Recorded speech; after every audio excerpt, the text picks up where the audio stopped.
And can I now ask our clerk, Lauren Harvey, if any apologies have been received? Thank you, Chairman. We've received apologies today from Assembly Member Moema. Thank you, Lauren. Can I ask the committee to note the recommendations set out at item 2 and ask if members have any other interest to declare? Nothing. Thank you. Can we confirm the minutes of the meeting held on the 9th of October 2024 to be signed by me as a correct record? Thank you. Can we note the completed and ongoing actions arising from previous meetings of the committee and the additional correspondence sent and received? Thank you. We now move on to our main item of business, the second part of our investigation into public order policing, and I'd like to welcome our guests. So we've got Simon Hill, who is the Deputy General Secretary and Public Order Lead on the Metropolitan Police Federation, Andy Walker, Head of Delivery Uniform Policing, College of Policing, and Commander Louise Puddifoot, Major Operations and Public Order, Metropolitan Police Service. Good morning, all of you. So various colleagues of mine and I are going to be asking you questions. So I'm going to start, and these are about the protests since October 2023 and the wider impact on the Metropolitan Police. So I'm going to ask this question of all of you, and I'll probably start with you, Louise, so that Simon could get settled. Assistant Commissioner Matt Twist has described the period since October 2023 as the greatest period of sustained pressure on the Metropolitan Police since the Olympics in 2012. Do you agree with that statement, and if so, why? Good morning. Yes, I do agree with that statement. Operation Brox is the response to policing the protest activity linked to the Middle Eastern conflict.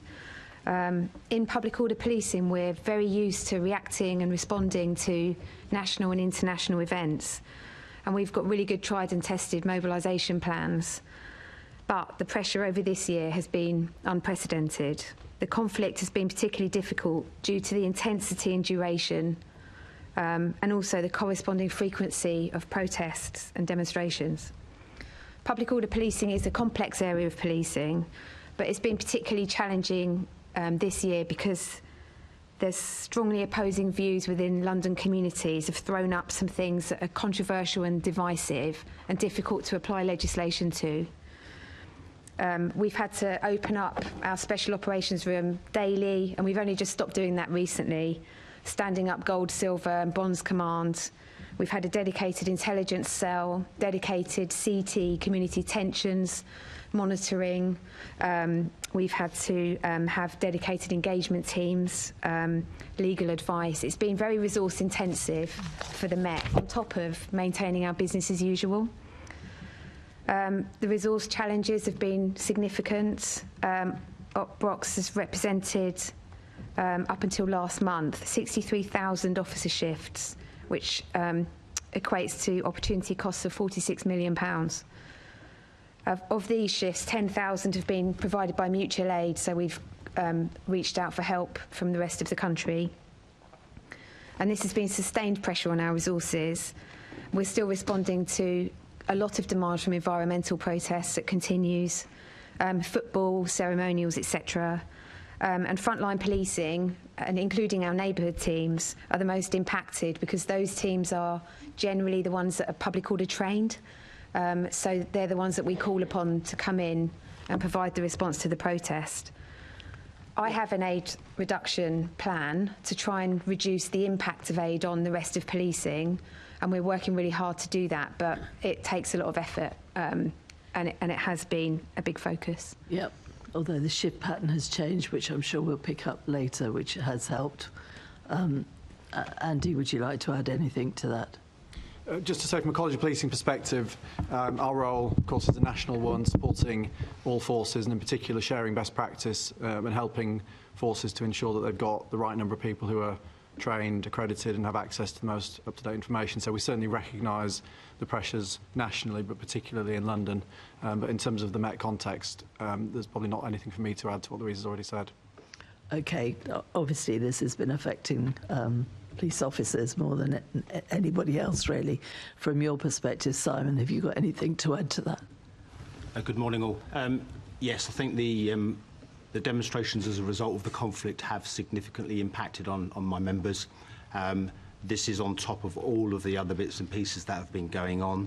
I think it would be fair to say that my members are exhausted with the constant demands placed upon them. There is taking public order in isolation. We've had obviously the Queen's Jubilee, we had the Queen's funeral, we had the King's coronation, we've had 2 Notting Hills, we've had Operation Brox, we've had all of the Just Stop Oil and all of the other demonstrations. That on top of the adverse publicity that we've had, and this public order has come at an awful time, and officers are exhausted as a result of constant, what appears to be constant working for them. Okay, all right then. Is there anything any of you think that the mayor or the mayor's office for policing and crime could be doing in addition to what they're doing to help specifically with this public order policing? I can't think of anything in addition to what's already happening in terms of support for this public order policing specifically. Okay, Thank just you. more officers, I would imagine, would be helpful. For the officers, yeah. And the training of more officers in public order would clearly assist. Yeah, so we are working hard to increase public order trained officers in the Met. And at the moment, the numbers are kind of remaining static. People are handing in their public order tickets. Level 2 trained officers are handing in their tickets because they feel that they're giving up their rest days, time with their families to be policing protest. But we've also got a programme of work to increase the numbers of officers that are trained in public order tactics, and that is a focus for us. Okay. Andy, did you want to just if it's helpful to kind of appreciate the national context, I would echo everything that Louise has said in terms of the contacts that we have with forces across the country. We understand similar pressures. It's not unique to London or unique to the Met. Officers are asking to step back from public order duties. The numbers are generally broadly consistent in terms of the numbers of trained officers nationally, because additional officers are being trained. But there certainly is a higher turnover than we would normally see. And in terms of your original question about, is there anything else that you would want from the Mayor's office? It's not a question for the college specifically, but I think everything we hear nationally when forces are talking to their own PCCs is, it is about numbers, it is about demand, and as Simon says, the pressure on officers is well documented, and unfortunately I think it's a numbers one. Yeah. Can I ask you all to put your microphone slightly nearer you if you lift it by the main body? It's probably me that can't hear properly today because of this cold, so forgive me. Lord Bailey has indicated he wants to come in on this one. Thank you, Chair. Just 2 small questions. Why are officers standing back from public order training? And is there any incentives to take it on? Because you said you have a programme to encourage people. Is there an incentive like career progression, cash, and everything? So I think in terms of why officers are standing back from public order training, it is about work-life balance. And if you have a particular skill set in the Met, then you're much more likely to be warned for aid. So an officer that works in an office and isn't public order trained can't be used to police protest in the same way that somebody that has the qualifications to drive a carrier and do public order tactics can. So I think for some people who have got perhaps more commitments with home, they are saying that that's a big commitment to do. On the other hand, public order policing is a really good career development. It does provide progression for people. It gives them really good training and skills that you can apply in normal policing too. And we're doing work to not only promote public order policing generally, but more specifically to try and encourage more women to do public order policing, and asking for people to come and have a look at the training at Gravesend to encourage them, which is where we run our public order training, to encourage them to join the team. And again with command as well, our gold commanders, silver commanders and bronze commanders, that's a voluntary role that you do over and above your day job. So for some who have challenging roles, which is a lot of people in policing, to then on top of that take on events and command and control of events, which is a huge amount of work pre the event, and then obviously being in to command it on the day, is a big commitment. Okay. However, it is excellent for career progression, and that's one of the things that we try to say to people. So the main incentive is career progression? Yeah. Okay, thank you, Chair. It's also quite exciting if you're a police officer, I would imagine. I would be quite excited by it. Excitement, Chair. I think it has its moments. Yeah.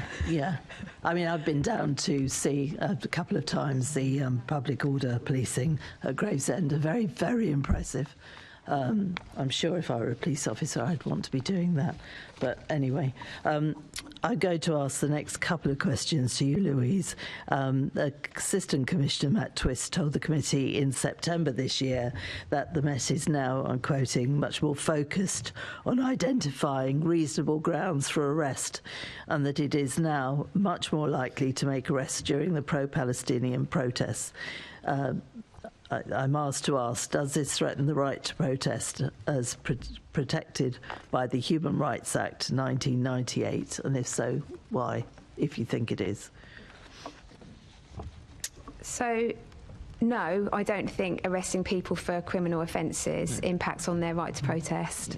I think it's absolutely critical that the police does make arrests when people are committing criminal offences during protests and demonstrations, because the vast majority of people attending are protesting peacefully. Yep. And we have to think about the wider implications on the communities of London, communities that may feel targeted by the subject of the protest, and balance those competing rights. And it's something that we grapple with every time we're dealing with these protests. And you specifically mentioned the PSC call-outs. We have lots of pre-meetings with the organisers of the march to explain to them what would constitute a criminal offence and what wouldn't. We've particularly been focusing recently on prescribed organisations and tact offences, because there were concerns raised from some communities that people wouldn't necessarily know they were committing an offence. And so there's loads of engagement that's done pre and during the event to make sure that people understand where the line is, and so that we're kind of helping them to do their protest and working with them. The trouble is, when you've got tens of thousands of people coming to the protests that you're organising, actually telling them what can be allowed and what can't, I guess, is a problem. Yeah, and we rely on the organisers to do that. It's their event. Ultimately, we're not organising the event for them. We're policing it, but we like to work with them and adopt a no surprises approach so that they know where we stand and we know what they want to achieve. We do use conditions for processions and assemblies, I think very effectively, so that they know before the event the route that they can take. We can brief our officers on what's been agreed, and it's all done pre-event in a very kind of controlled way, rather than trying to do it spontaneously on the day, which is much more difficult. Yeah. No, I agree with you. My next question has been answered, so I'll go straight to... yes. Sorry. No, sorry. Morning. Just to press on this a little bit. So at our panel that we had last time, we had Kirsty Brimlow, KC, speaking about the difference between pre- and post-COVID protest policing. And she did talk about how she feels that the Met are more quick to use kind of arrest powers, just in this dynamic between kind of, enforcing...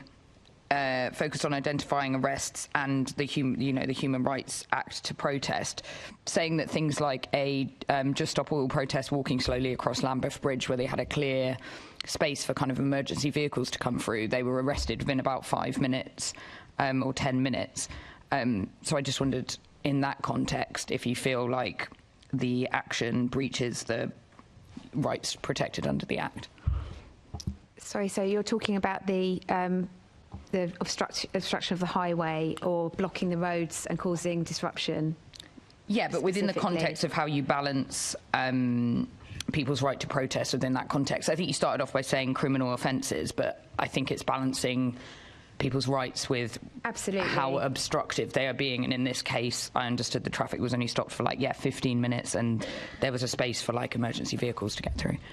Yeah, so I don't know specifically the case that you're referring to, but I just to reiterate, we're trying to balance the competing rights of the wider community and the protesters, and make sure that serious disruption isn't being caused to Londoners when they do their demonstration.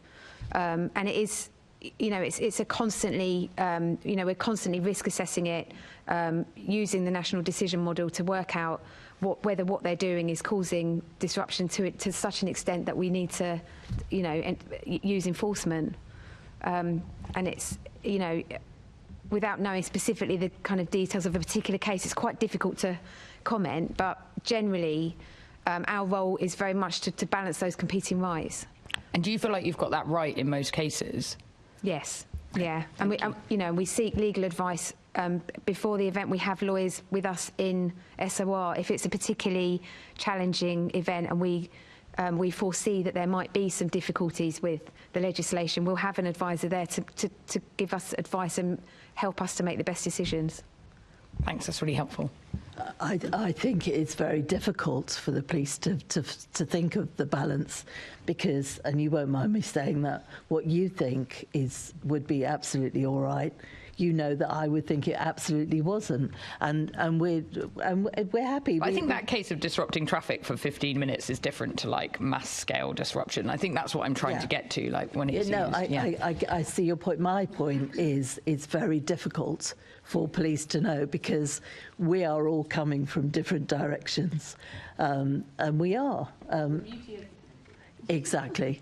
But I appreciate the situation you're in. Simon, if you want to.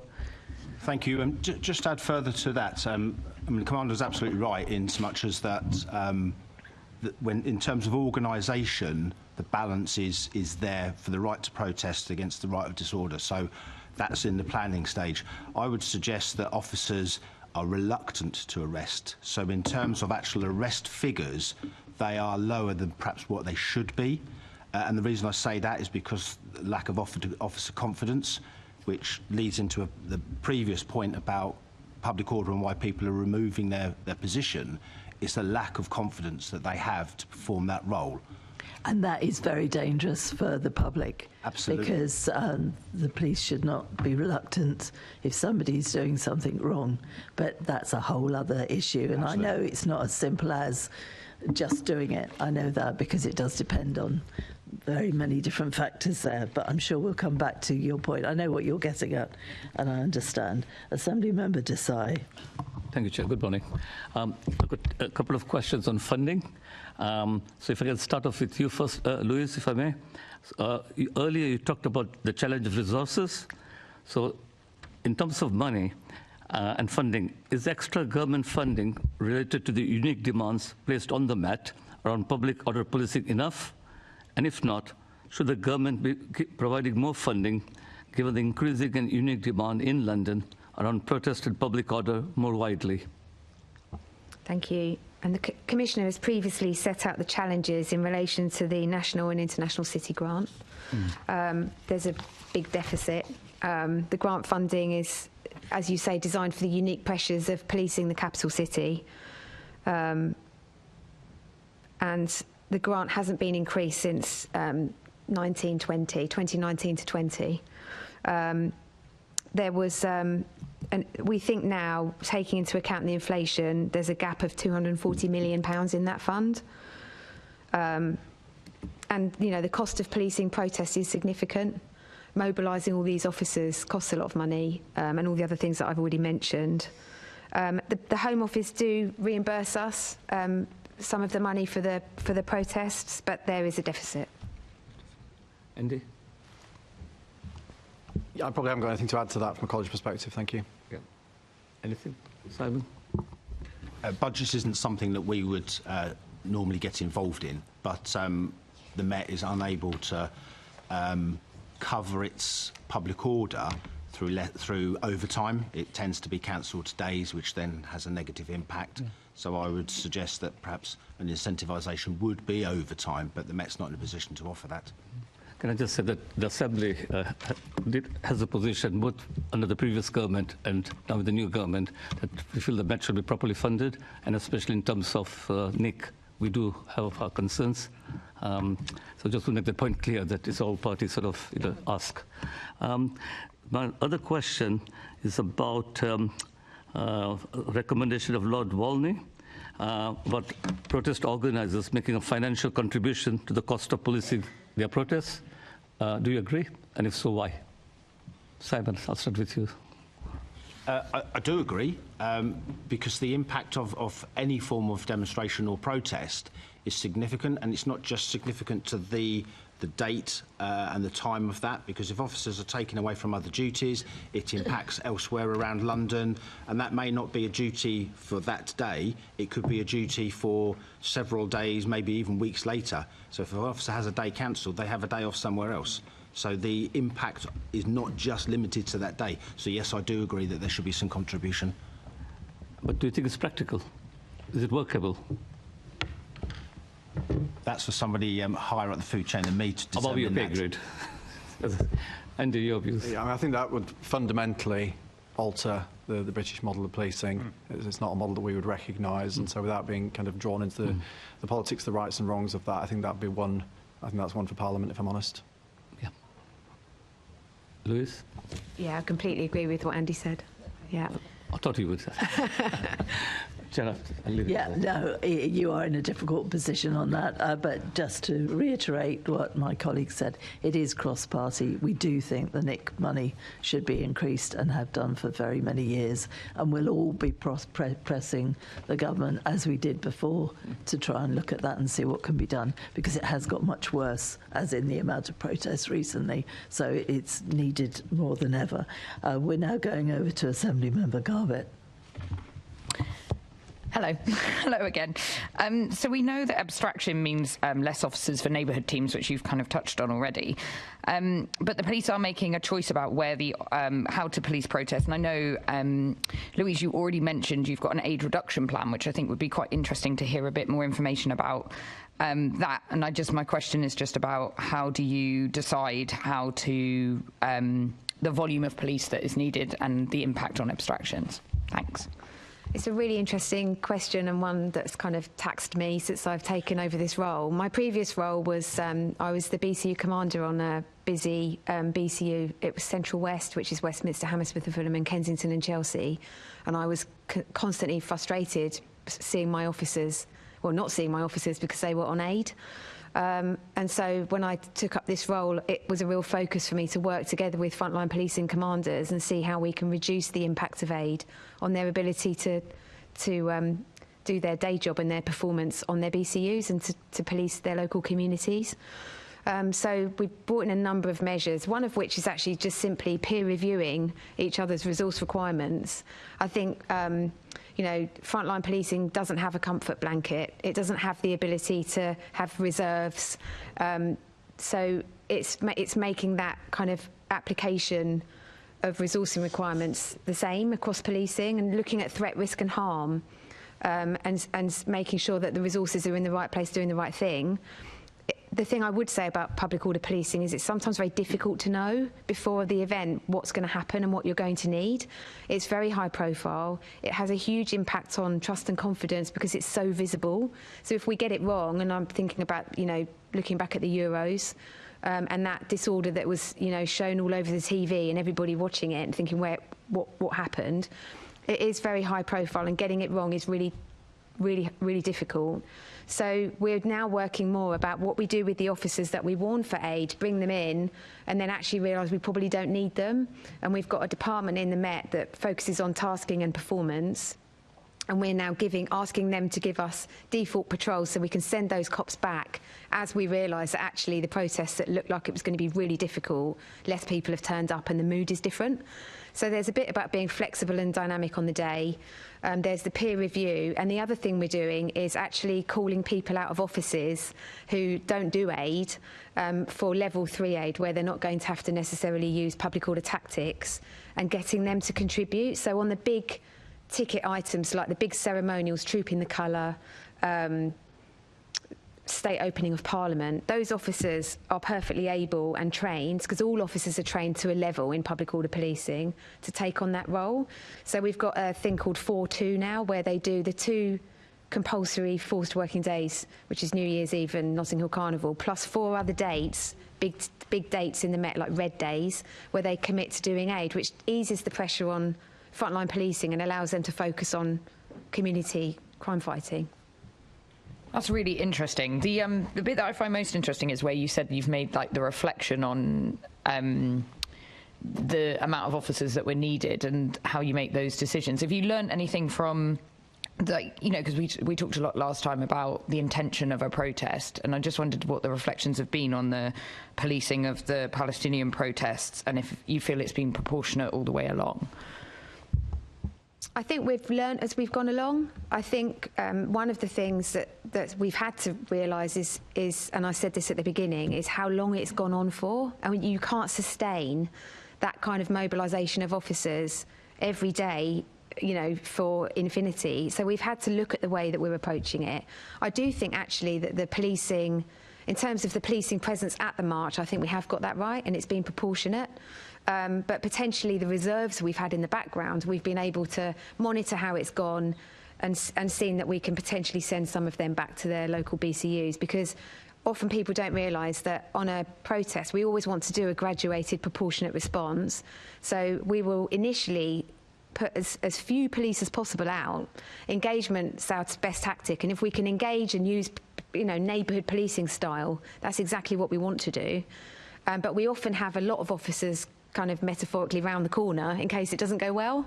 And I think by having the time to assess the threat, risk and harm from these protests, we've realised that potentially we don't need as many reserves. So it has been good in that sense. I was just about to be my next question, how have the reserves reduced? So thank you for answering that one. I'll pass back to the chair. Thank you. No problem. Tell me, because we often don't have police now at our meetings, much to our horror.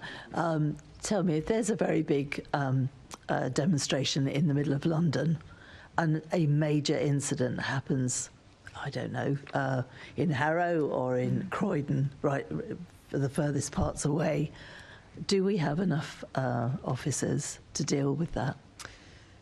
So yes, because we have minimum strengths, and we maintain that minimum strength across London. So if we get to the stage where there's so many cops on a protest that we think we wouldn't be able to maintain business as usual, and business as usual is being able to respond to a major incident, we then go to mutual aid, and that's when we would call and ask for cops from around the country to come and police the protest so that our officers are where they need to be in London.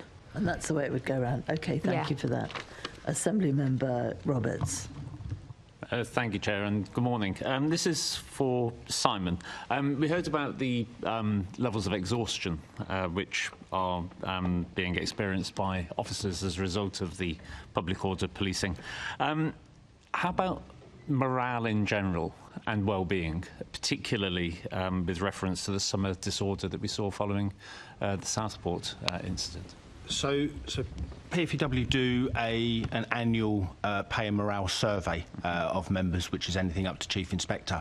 The results were presented for 2023 around April of this year. Morale is poor. I actually pulled off a couple of figures from the pay and morale survey from 2023. Shall load that up.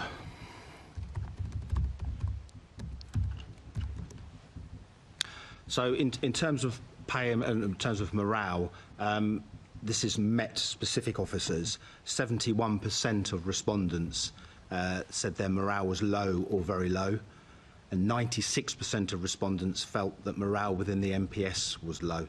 Wow.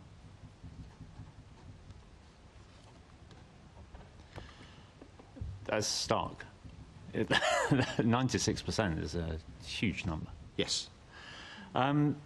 But what support, I mean, this is one for both you and possibly Louise, what support is being put in place to assist officers with this pressures on morale?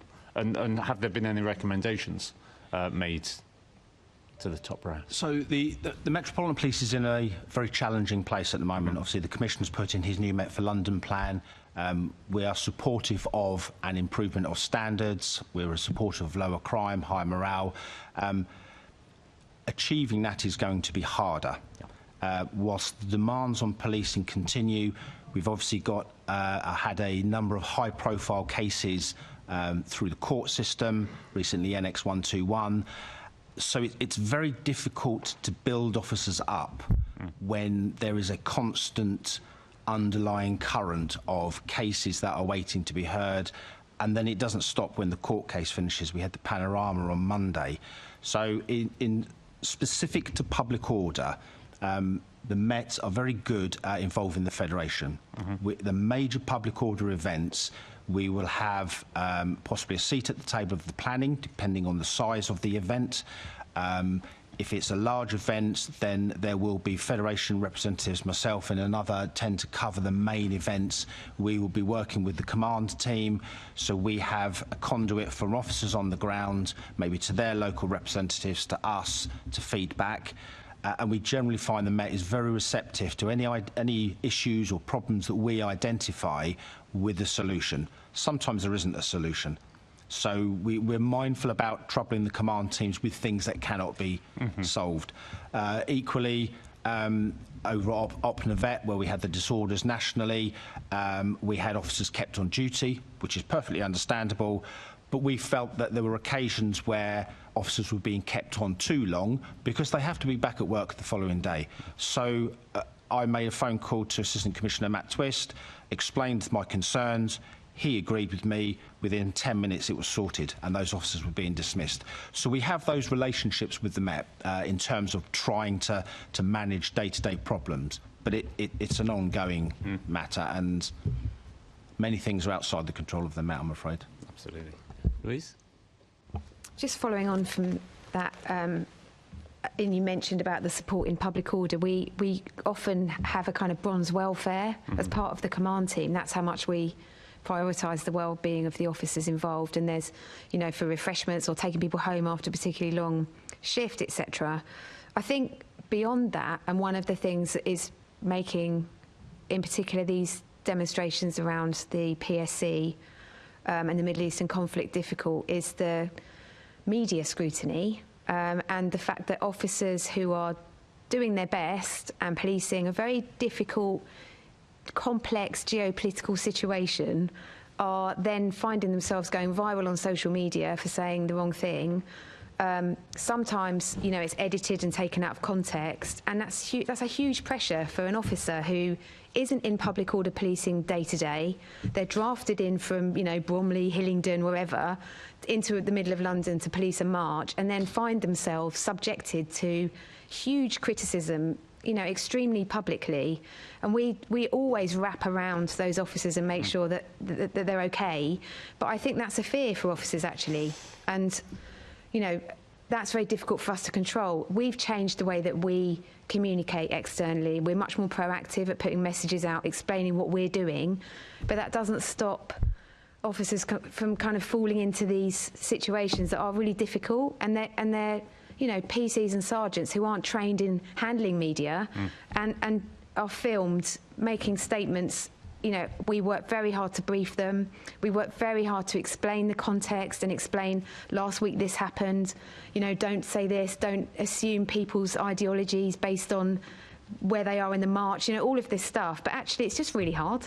Yeah. And I think one of the things that I do is to say that to officers, to say this is really difficult, and even the command team find this quite difficult to navigate. So, you know, if you get it wrong, we will support you, but please try and do these things to avoid finding yourselves in that situation. Okay, thank you very much. Thanks, Chair. Thank you, Assembly Member Lord Bailey. Thank you. Just to go to Simon, really. Simon, you talked earlier on that officers often don't feel like they have the confidence to implement the law in a given situation. What effect do you think support or the perceived lack of support from senior officers is affecting your members, PCs on the beat? I walk regularly with a number of PCs, and they don't feel like they're given cover, A, by the mayor, particularly and senior officers in general? Is that something that you're picking up through your work? Yes, it is. There is a gold group that deals with officer confidence, but we are finding officers are reluctant to take driving courses, reluctant to do public order, reluctant to use force, reluctant to arrest, reluctant to go into firearms, reluctant to carry taser, because the scrutiny that goes with them. And we have no objections to scrutiny, but it has to be fair, balanced and proportionate. And when you consider the IOPC, the CPS, the officers' perception of how the government view them, the Met's support is only a small part. It's a holistic knocking of officers' confidence, and I think the Commissioner touched on it after NX 121 when he talked about constantly, his words are paraphrasing, or constantly piling onto officers and destroying their morale. He's absolutely right, because you have all of those strands and it is a constant drip, drip, drip effect, and it's at the point where a lot of officers think, why am I actually doing this, and why am I going to volunteer for something that puts me in the public limelight where I could be criticised, I could be disciplined, I could lose my job, I could lose my freedom? Officers are, thanks, I'll do my job and I'll go home, which is sad. But in that context, I think the thing I'm driving at is the support that officers are offered by senior officers. You know, a number of the PCs I've spoken to feel like the Met, and by Met, senior officers, leave them to cope on their own if they land in the press, or actually come out against them. And I'm picking up that feeling for a number of police officers, and I'm wondering if you're picking that up. So it's a difficult position, because if an incident hits social media, for example, and the Met were to comment on it, invariably there are other aspects that haven't come out of that. So once you've committed to a line, it's very difficult. So I do understand sometimes why the Met doesn't comment. There are examples where the Met could comment quickly, better, and it could offer more support. But the support is not necessarily coming out and speaking in front of the cameras or presenting an article to the media. Support is in the background as well. So we have a significant number of officers who are facing gross misconduct hearings. Well, if you're being verbally supported out front, but behind the scenes we've got probably in the region of 1,000 officers who are under duty restrictions for misconduct. Now, some of them will be deserved, a lot of them are not. So when officers speak to each other, and when you put into context why an officer is facing the gross misconduct investigation, which could take 2-3 years, why would you go that extra yard to put yourself in danger where you could go through it all over again? Okay. Thank you, Chair. Thank you. Thank you, Assembly Member Ahmed. Thank you very much, Chair. Good morning, panel. We've heard today from you about the difficulties for both senior officers in organising public policing and also officers themselves, and the genuine concerns around their well-being. I wonder, how useful do you and your officers find it when and helpful when phrases are used by public officials such as two-tier policing? Louise, would you like to answer that? Two-tier policing it doesn't exist in our, in our kind of language, because we police without fear or favour. We look at the information and the intelligence in front of us and we police it according to the threat, risk and harm that we see. When people use phrases like two-tier policing, it's interesting because it's not just one group of people saying it, it's multiple groups, which, in some ways is reassuring, because it means that if everybody's saying that it's two-tier policing, it's more likely that it isn't. But no, it's not helpful, and it especially because it gains traction and is something that then people believe, which makes it difficult for us to kind of show our impartiality.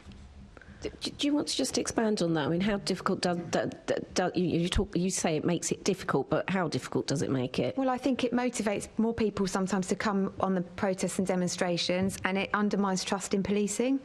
And obviously we want the public to trust us. We want the public to come to us when they need us and to call on us for help. And if they don't trust us, then that's unlikely to happen. Thank you. Simon, is there anything you'd like to add to that?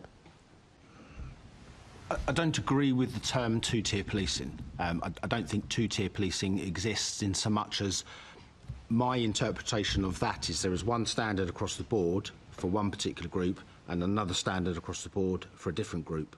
Are there variations between demonstrations? Yes, but then there has to be because of the people attending, the people who may be objecting to that particular demonstration. So it has to be balanced as to the circumstances. And obviously from the Met's perspective when it comes to planning, the Met will be aware of far more intelligence as to who is attending, how many are attending, what route they are, what they're planning on doing at the demonstration than would ever be in the public domain. So the Met has to make changes and it has to be flexible in its approach to each public order event. And you can have the same group demonstrating over 2, 3, 4 weekends, and each one will be slightly different for a variety of reasons. So I don't accept that there is 2 tiers of policing. I accept there are variations in how policing operations are carried out.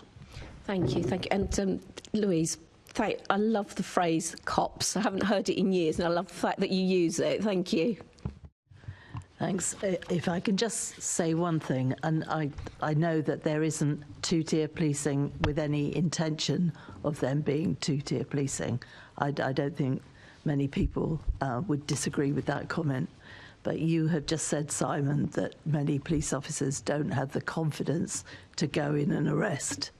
So if you've got a demonstration going on with people holding up placards that are saying things that are illegal or chanting tropes that are also illegal, and our officers don't have the confidence to go in and do something about it, if you've got other people standing on the side watching, I think that's where that term is coming from. The biggest problem we have here is to try and give our police officers the confidence to go in and arrest the people that should be arrested and make sure they've got the confidence to do it, because if they end up with the confidence to do that, the trust and confidence in the police, which we all want to be lifted, that might help. So that I would suggest is something that needs to be sorted for everybody's sake, because none of us want our police in any way but to be admired for what they do. But if they haven't got the confidence to go in, this could be where some of these comments are coming from. I'll just leave that there, because I'm afraid I don't suppose any of us have got the answer to that. So we're now going on to the operational policing and training, and we're starting with Assemblymember Deval. Thank you very much, Chair. Can we look into the College of Policing guidance? You call it, POPs is the short-term issue. It's the public order safety. Thank you. So can you just tell us around how the guidance is prepared and how often is it updated? How do you learn lessons? Because every event that you face, there may well be lessons learned, and there will be something that is fed back nationally. So, you know, just tell us how the gaps are dealt with, and what do you think the gaps are at the moment that's exercising your organisation? Thank you. It might be helpful if I just rewind a little bit, because I wouldn't want to create an impression that the college, you know, kind of sits in an ivory tower creating guidance and throwing it over the fence and hoping that, you know, people do their best with it. Certainly in terms of the college's approach to equipping public order commanders to do their jobs as well as they can, the starting point is that training and accreditation piece. So the college directly trains gold commanders, which is generally nationally superintending ranks and chief officers. That training is delivered directly by the college at our 2 sites in Coventry and Durham, and there are around 200 gold commanders nationally, so it's a small cohort of people. I think there are around 25 gold commanders in London, and I think those numbers tell a story about the way in which those commanders are carefully selected and only officers with the experience and skills to fulfil that function are selected by forces and sent to the college, and the college is responsible for that training course. Subsequent to the training course is a period of shadowing and mentoring and the submission of a portfolio. So to get from being, the rank that Louise or I are at to being a gold commander, there's a significant process in terms of being assessed and being trained.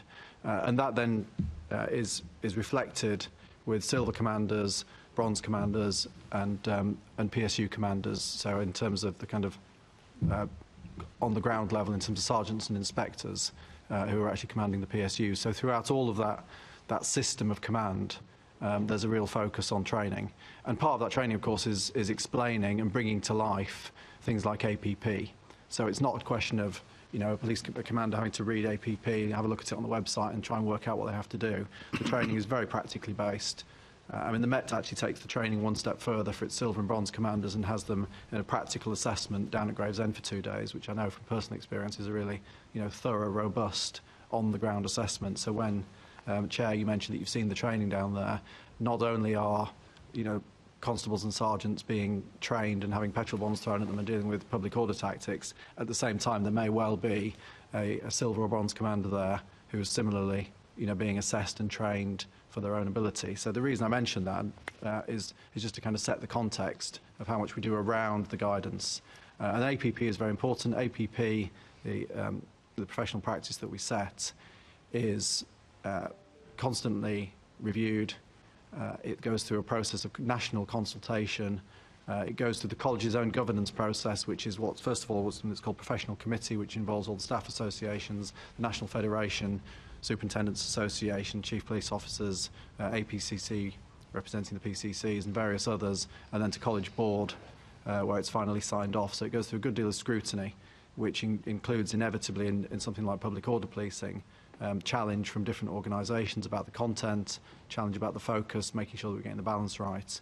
So APP sets the fundamentals of how public order policing should be done.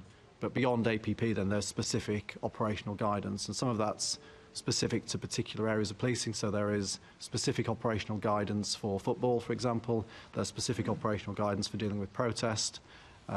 Most recently, just as an example of the way the college deals with this, Section 9 of the Public Order Act came into effect, which provides safe access zones at abortion clinics.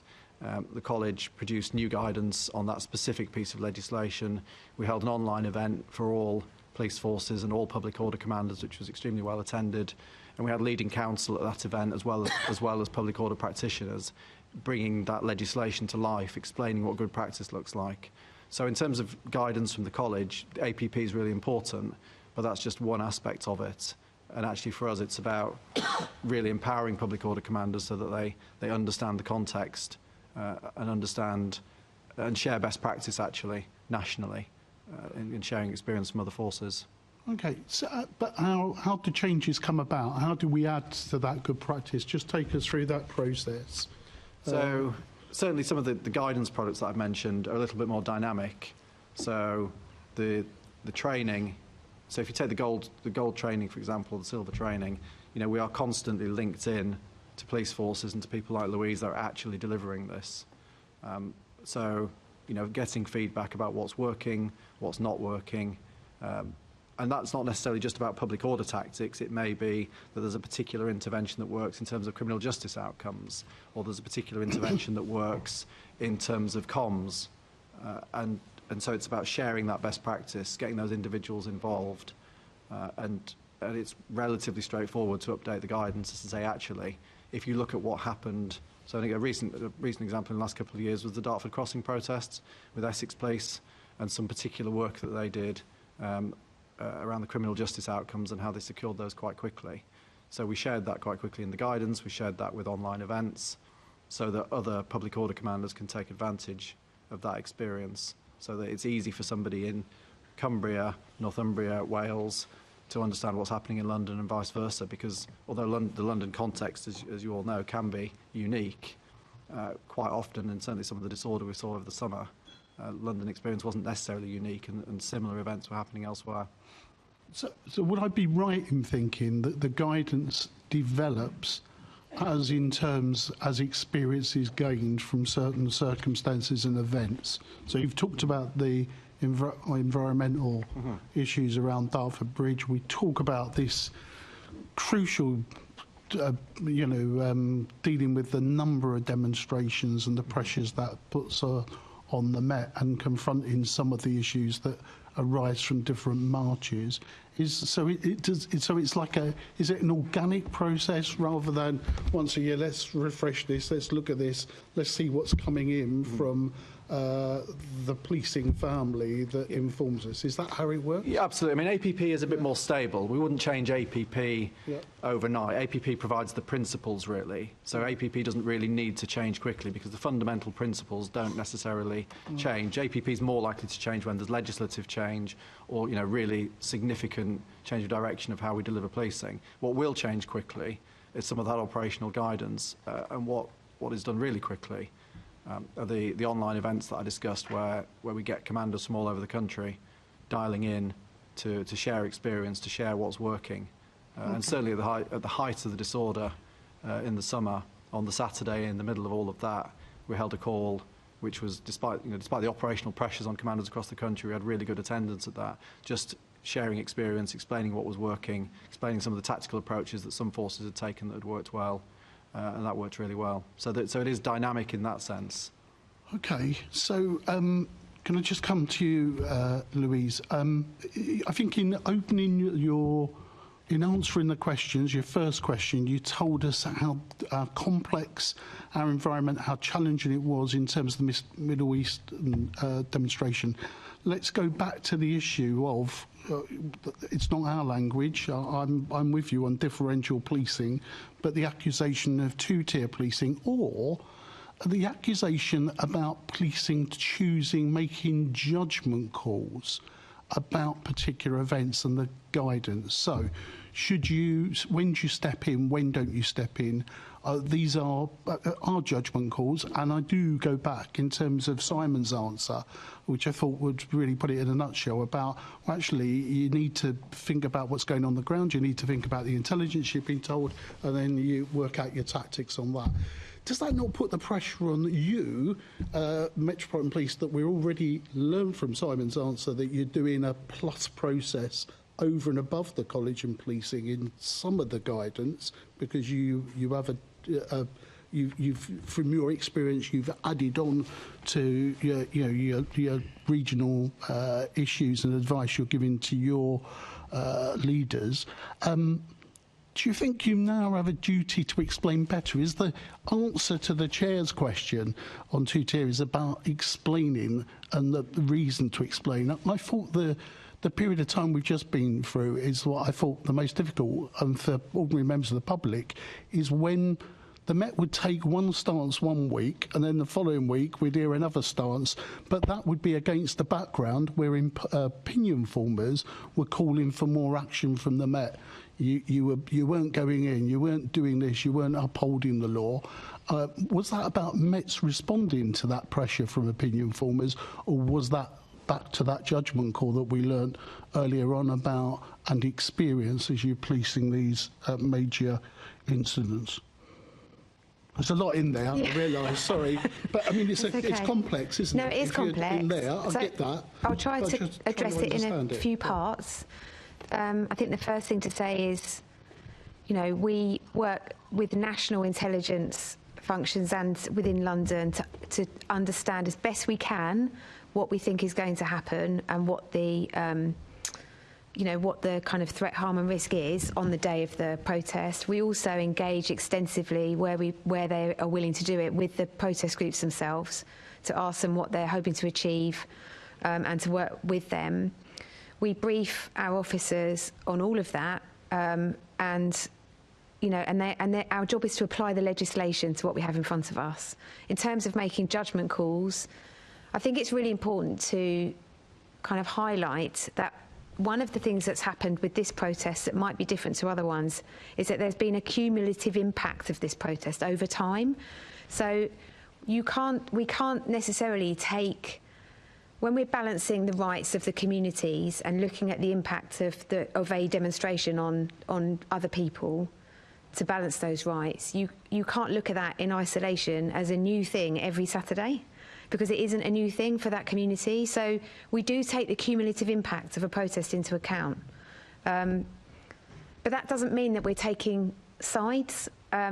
We're listening to both sides, and we do listen to both sides of the community. We held tabletop exercises with Jewish community members, Muslim community members, and the business community.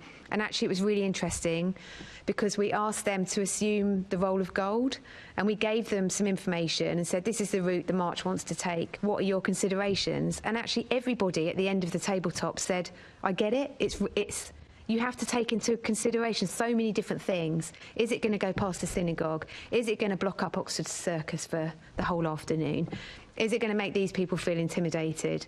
Are we allowing them to do what they need to do to show, to show democracy and to let them express themselves? All of these things are taken into account, and we sort of navigate the line in the middle. Is my answer. Okay. Simon, just coming back from a grassroots perspective, in terms of every level feeding into learning best practice and hopefully minimising harm to all, whether it's those who police or those that are attending protests that don't become peaceful. Do you know what I mean, in that sense? Do you feel that you have enough in? I think earlier in one of your answers you described how you felt very comfortable about some of the Metropolitan Police processes that you were involved in and the access that you were listened to. Do you think that would be replicated by others in the grassroots, the rank and file, as they go down in terms of feeding stuff up into the organisations about their experience and taking that back to earlier questions around morale?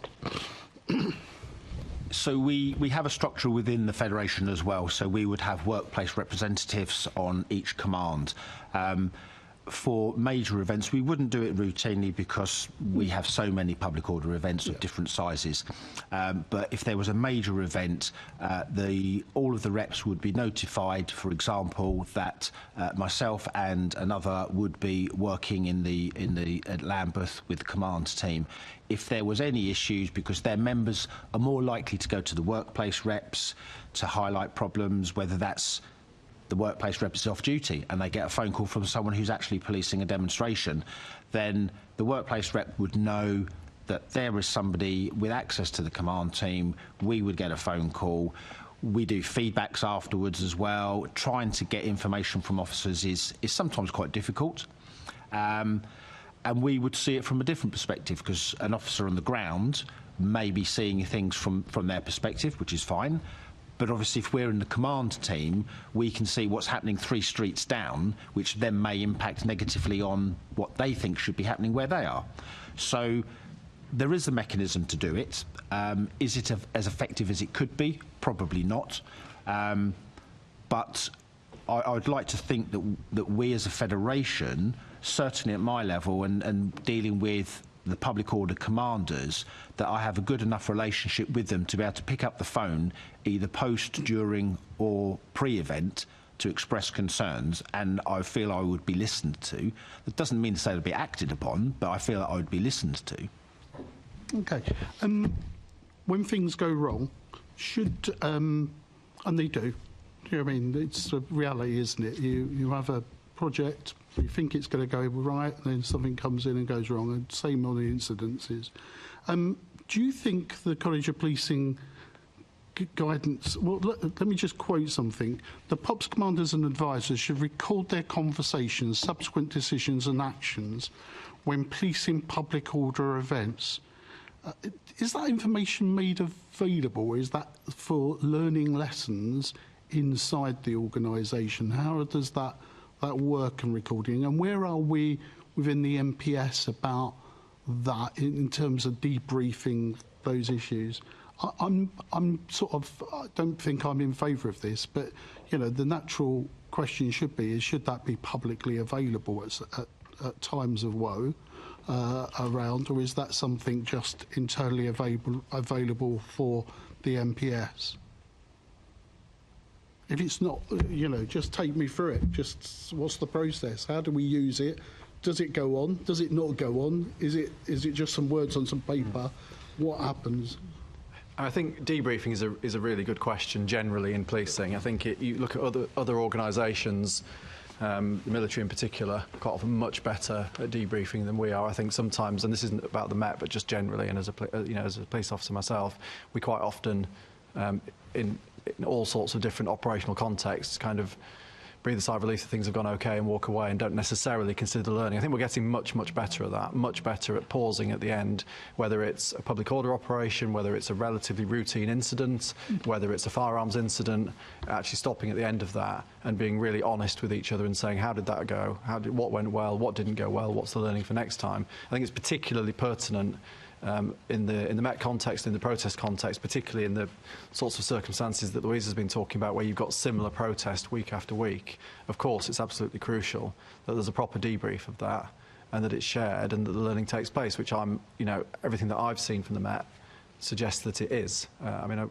for Louise to comment on the detail of that and how that works, but certainly that appears to me to be happening. And on a national basis, that is absolutely what's happening in terms of, as I mentioned a little while ago, it's absolutely happening in terms of debriefs are taking place and that information is being collated. And that varies in formality. So for the disorder over the summer, the college is doing a formal debrief of all forces in terms of what worked well and what didn't. And that's a debrief of forces as organisations, what worked well organisationally, but also a debrief through a national survey of individual officers to say, well, how did this feel for you? So those survey results have just come back to the college with a really high response rate, and we're just in the process of analysing that, which will then be shared. So I think there's the kind of micro debrief of every incident, which I think we're getting better at culturally as an organisation. And then there's the larger scale, what you might call kind of set piece work, to properly debrief and understand what's going well, all of which must then feed into actual operational practice, otherwise there's no point. Thank you. Louise. Yeah, I mean, debriefing is really important at the moment, and part of that is going back to what I was saying about command teams being people that have a day job and then are drafted in to take command. It's not the same person every time, so it's absolutely crucial that we pass on things that have gone wrong, things that have gone well.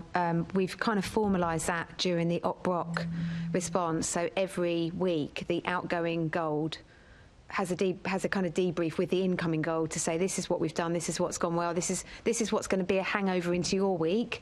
Because kind of going back to the point you made about officers and arrests of people with protest banners, and that's been, that's been quite challenging because we don't always see it on the day. So, officers aren't even aware that there's a banner that's potentially an offence, a criminal offence. So we do a lot of post-event investigations, and we've got a dedicated crime team that do that. And so often you'll kind of turn the lights out on Saturday after a large protest and it's not over, and you've got to come back in on Sunday, Monday and Tuesday to make sure that all of those investigations are carrying on and that you're getting the results that you need to get from that event. So the Golds hand over, but you don't completely hand over and walk away. It's a kind of constant making sure that the bits that you had on your event are still being followed through properly. Okay, and the provision of that information, of some of that information, going back to what I said earlier, the mission to explain how you keep us safe, how do you keep, in terms of maintaining law and order, is there a role in making any of that public? Because some of the confusion in members of the public, what they think they put on banners, I'm not excusing people that break the law, do not take that as read and want to make that clear, but some people do not know the ins and outs of the law, and what they think is appropriate, the law doesn't think is appropriate, and we're here to uphold the law. So the question then is, how do we explain that to people? I'll give you an example. I think early in those that were supporting the Tamils, when we were at public meetings where people would get up and say what was going on back home, there were lots of people, including lots of national politicians, who didn't realise some of those utterings were breaking the law. And including, I've been at some of these events where police officers have been present and didn't really appreciate it was breaking the law. So in that sense, this mission to explain how we police, how do we uphold the law, is there a role in sharing some of that work wider about some of that learning lessons, and also saying to people, this is what you can expect. If you're protesting peacefully, fine, but if you step over a line, we need to understand what that line is, then actually that is that you could be you could be breaking the law and find yourself in some difficulty. Yeah, so we have sought to take a very different approach to communications around public order over the last year, and we are way more proactive than we used to be. I have a communications advisor with me in the Gold Suite, as do all of the Golds, and we try to respond quickly to things that are happening in front of us. We proactively engage with protest groups beforehand. We've even used leaflets to explain what's an offence to give out at the forming up point, and we have officers at the forming up points explaining to people as well what the conditions are, so that we're giving them the knowledge that they need to do the protest and not commit offences unwittingly. We share CCTV images post-event and public appeals, and we try to do that in a really timely way. So I think we've moved on a long way, actually, in the last year in the way that we communicate with the public and with the protest groups involved on the day. And, yeah, that is very different from debriefing internally, which is what we were kind of focusing on to start with. Yeah. It's almost debriefing the public, I suppose, to go out and say, we've done this and this is the approach that we're taking. And I would say that we have started to do that more. We have started to explain our approach pre-event. Thank you. Okay, thank you. I want to bring us up a bit quicker if we can now. Assembly Member Lord Bailey. Thank you, Chair. Morning. I'm going to start with Louise on this. How regularly are community impact assessments used alongside protest policing? Are the details of these made publicly available by the Met? Thank you. So we have a department that does the community impact assessments for the community tensions in relation to OPROC. And they dial into a weekly Gold meeting and update us on what those community tensions are. And that forms part of our assessment alongside the intelligence, and we also invite community members to that meeting sometimes as well, and they receive the update. So it is a very important part of the public order planning, and I'm sure that if there was a request it would be made public, and I don't actually know whether it's published proactively or not, but I could come back and let you know about that. I don't say it because I don't know, it might not be helpful to do that. Who knows? I think it's something you might have to have a look at to see if you think it's helpful. When you have these assessments, how do you sort of address both sides? I remember myself being involved in something where somebody quite happily called me a coconut online, and I spoke to another politician and he didn't even know it was an offensive term. And so how do you avoid that sort of only hearing from the usual suspects and not being leaning one way or the other in that assessment?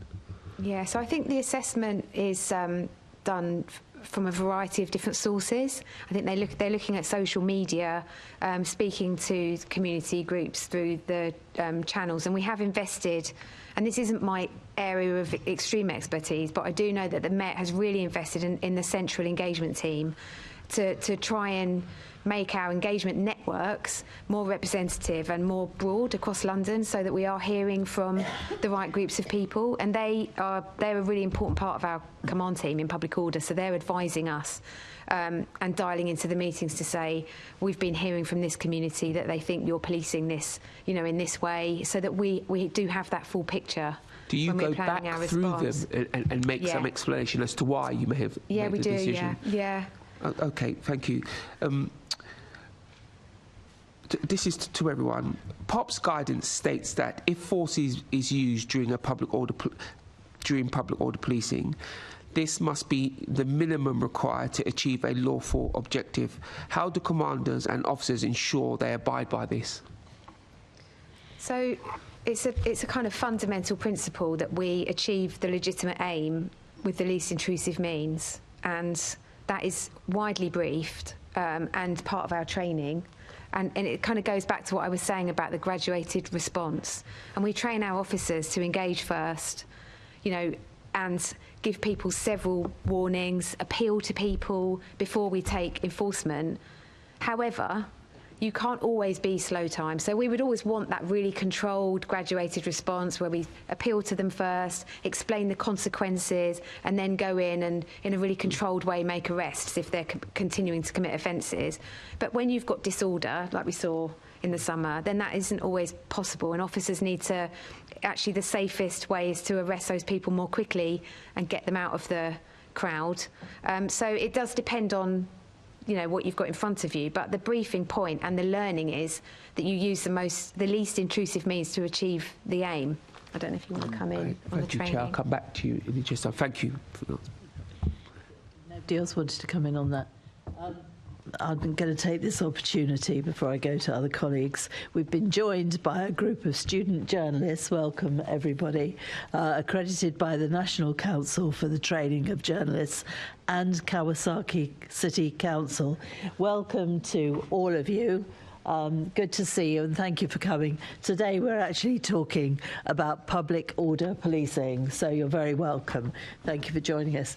Assembly Member Garbutt, did you want to come in after Lord Bailey's? Yes, please do. Thank you. This has been incredibly interesting so far. Just to pick up on that last comment, and this relates to the question I'd asked earlier, do you recognise that comment from the KC that we had, that there's a difference in the use of that graduated approach pre and post COVID is the time period she described, that she felt that officers did use that more graduated approach before the COVID, and post-COVID it seems to be that you move through those steps a lot quicker. I don't know if you recognise that.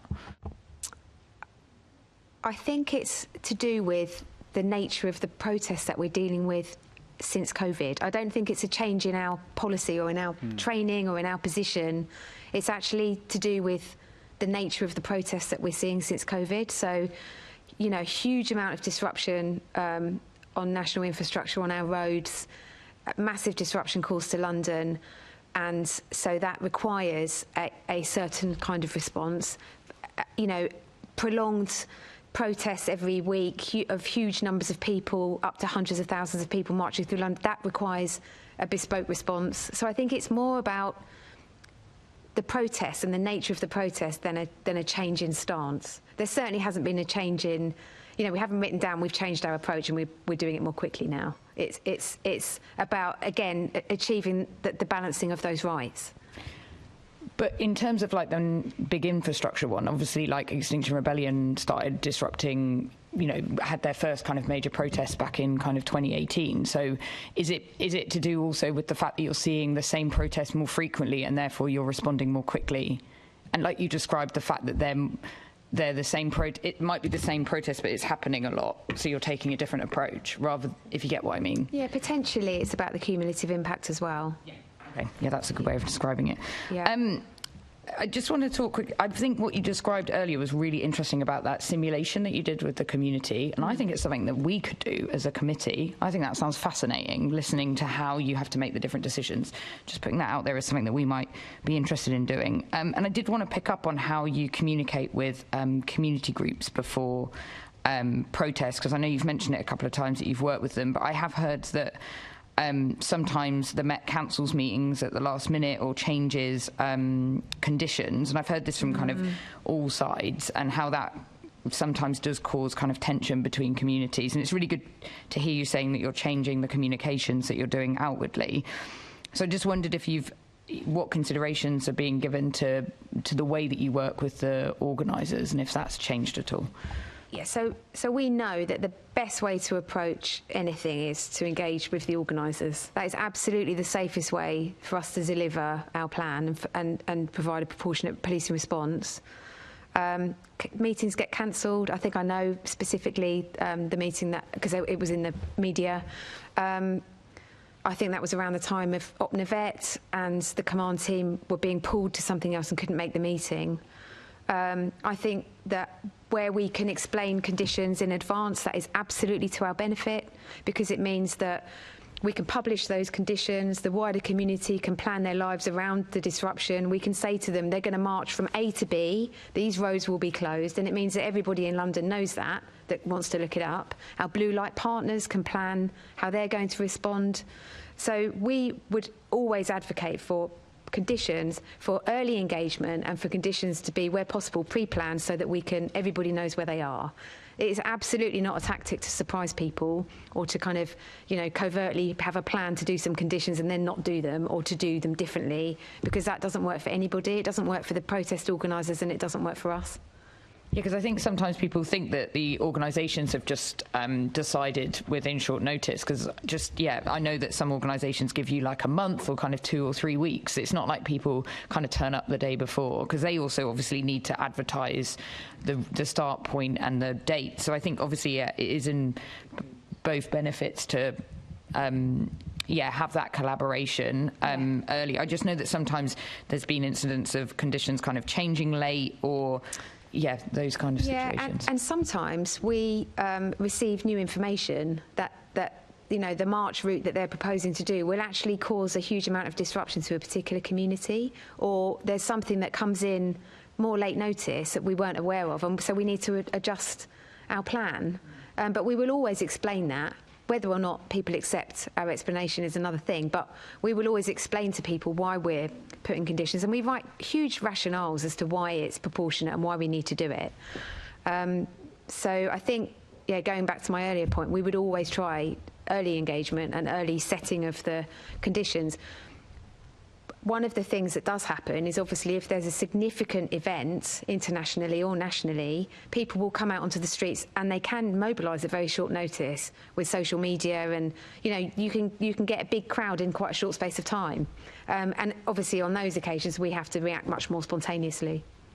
Yeah, thank you. That was really insightful. Thanks. Thank you, Assemblymember Best. Thanks, Louise. Just coming back to that point around the need, how positive it is to engage early. What's the flip side of that? Have you got instances where organisers haven't engaged, and how has that led to perhaps a more disruptive or not as free-flowing protest? So it happens frequently where protest groups won't engage with us and won't speak to us and won't tell us what their plans are. And there's a host of consequences to that. The first is that we don't necessarily know what we're dealing with. We obviously have excellent intelligence function, but we sometimes just simply can't find out what's going to happen. We just hear that there's going to be something somewhere on a day, and inevitably that means we warn more resources than are necessarily needed, because we need to be ready and we need to have contingency plans. We don't know the duration of their events, so we're warning officers to work longer than they necessarily need to. It's causing more impact on the local community where it's happening, because we can't plan in advance or work with them our policing response. So it makes things a lot more difficult if they don't engage with us. So it seems like that would be a catalyst to leading to that over-policing situation that I think a lot of protest groups sometimes are concerned about. Yeah, it can do. And also, you spoke earlier about when you're doing the impact assessments, speaking to community groups, religious groups, businesses, are residents and tourists, and how they may be impacted. Are those things that are also considered? Yeah, so we have, and we don't necessarily have all of these networks ourselves, but we have really good contacts with the business crime reduction partnerships and our neighbourhood teams, who do have access to big networks of people. So yes, local communities, absolutely, through the local authority as well, because we work in partnership with them to tell residents, particularly about road closures and things like that. With tourists, we would probably do that through the hotel. We have a network with the hotels, so if there's going to be a protest in Park Lane, for example, we would let all the hotels know, and then they can let their customers know. But do you consider the impact beforehand in terms of, perhaps you were talking about avoiding synagogues? Perhaps if there's, an event going on for tourists, are you or a residential street has experienced a protest every weekend for the last year? Are you considering how that impacts them and how you can move it away? Yeah, absolutely. So we're well linked in with the neighbourhood policing teams across London, and they're feeding into us if there's issues locally with events. Even if they're not centrally owned, actually, we'll still work with them to try and help them to manage it differently, so it doesn't have such an impact. Thanks. And You touched on a few of these points earlier with Assemblymember Deval, but about looking at what makes a good communications strategy as a POPs commander. You spoke earlier about the distribution of leaflets, trying to let people know what is an offence, and the CCTV. Is there any other aspects that make a good communication strategy? So I think being dynamic and being fast at explaining what's happening is a really good tactic, so that if there is disruption or there's something that the public see, and if we don't explain ourselves quickly, they will fill the gaps. So we need to be. I think being fast is a good strategy, and we're quite well supported by LSAT. They come into SOR and help us to put out kind of frequent reports. But in between that, we've got people on, our social media accounts, putting out messages explaining what we're doing and why. And talking about social media, how do you use that to, for example, prevent spread of misinformation, which can be a big problem on protest days, large event days? We do reply to misinformation carefully, but yeah, we do. Our media teams will come in and say, do you want us to reply to that? And if it's completely false, then we do want to explain what's actually happened. And another thing, you spoke about earlier as well, this thing where a viral video shows somebody being taken out of context in an interaction. Where does the Met stand with ever considering releasing body-worn images more often to kind of explain the situation, or to at least give that perspective? Yeah, it is a consideration. I think often there's a referral to the IOPC or there's a DPS investigation, which means we can't until it's all finished.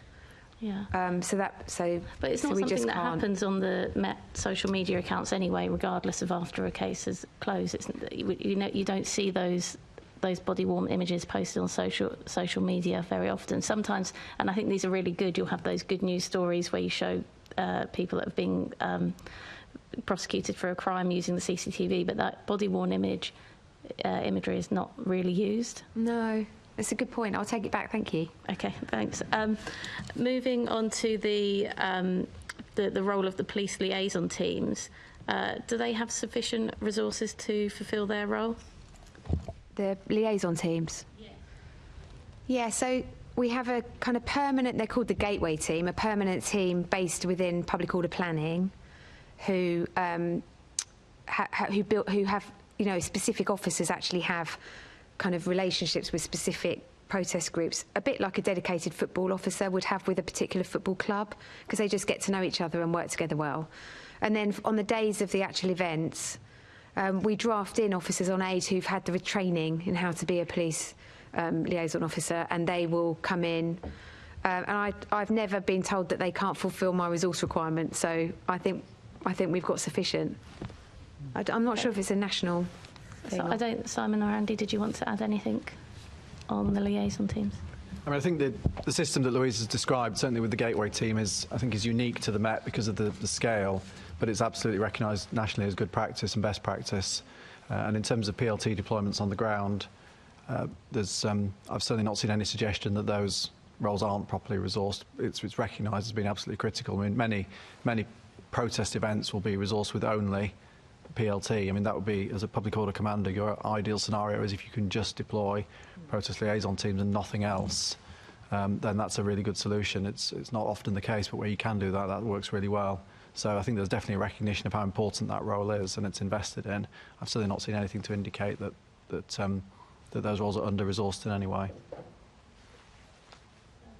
Simon, did you have anything to add on that? No, I would agree with that. We don't tend to get many communications from PLT officers. If you go into that role, then you know that you're going to be engaged in public order events, which means weekend working and events. So you wouldn't go into it unless you were prepared for being mucked around a little bit and having your weekends ruined. Okay. And just to touch on also that stakeholder work with the other blue light services, especially on the protest days, and perhaps even the army, I suppose, one day in the future if things continue. and officers keep on handing in notices and leaving, I mean, it's a serious situation that I can actually see we would have no other option. How does that stakeholder engagement work? So we have a sort of standing relationship with our London partners anyway, and then leading up to particular events.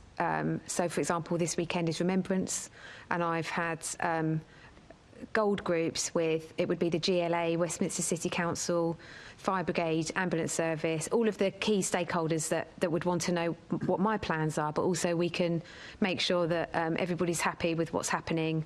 And then we have those kind of connections on the day of the event as well. So if something happens, we know who we're talking to and we can convene a meeting quite easily.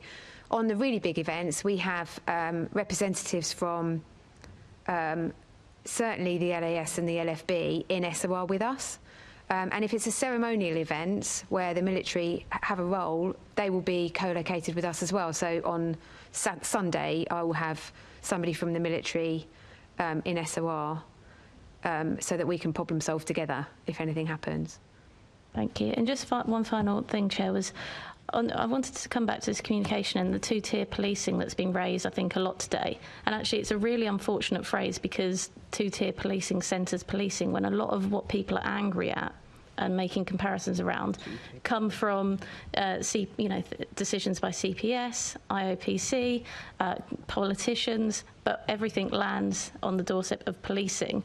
Is there anything further police could do perhaps to communicate? Because I think when you look at most of the work the police does, that is, on the ground, the fair response to what has happened. And what happens after is actually out of the police's hands in terms of what goes forward and what doesn't. Is there anything that can be done to explain the police's role instead of having to deal with, for want of a better word, all the crap that comes at the end of that decision without actually being the ones that made that decision? I think our Commissioner is really proactive, actually, at saying all of those things and challenging others. But I think ultimately the police are the visible ones. We're the ones that people see on the streets. We're the ones that people can watch a video because we're there. And therefore, it's easier for the public and for people to think that we're the ones that are responsible for the whole process, even though, as you rightly say, we do hand things and rely on others for the outcome. We could do more, but there's also a fine line between being proactive and looking defensive. I think that's something we really want to avoid as well. Yeah, I mean, that last point is well made. We know, as Assembly members, councillors, MPs, the public very rarely know the difference between the different layers, and that's exactly what this is. Going back to a previous comment, I know you've got somebody newish in your comms, and it has made a hell of a difference.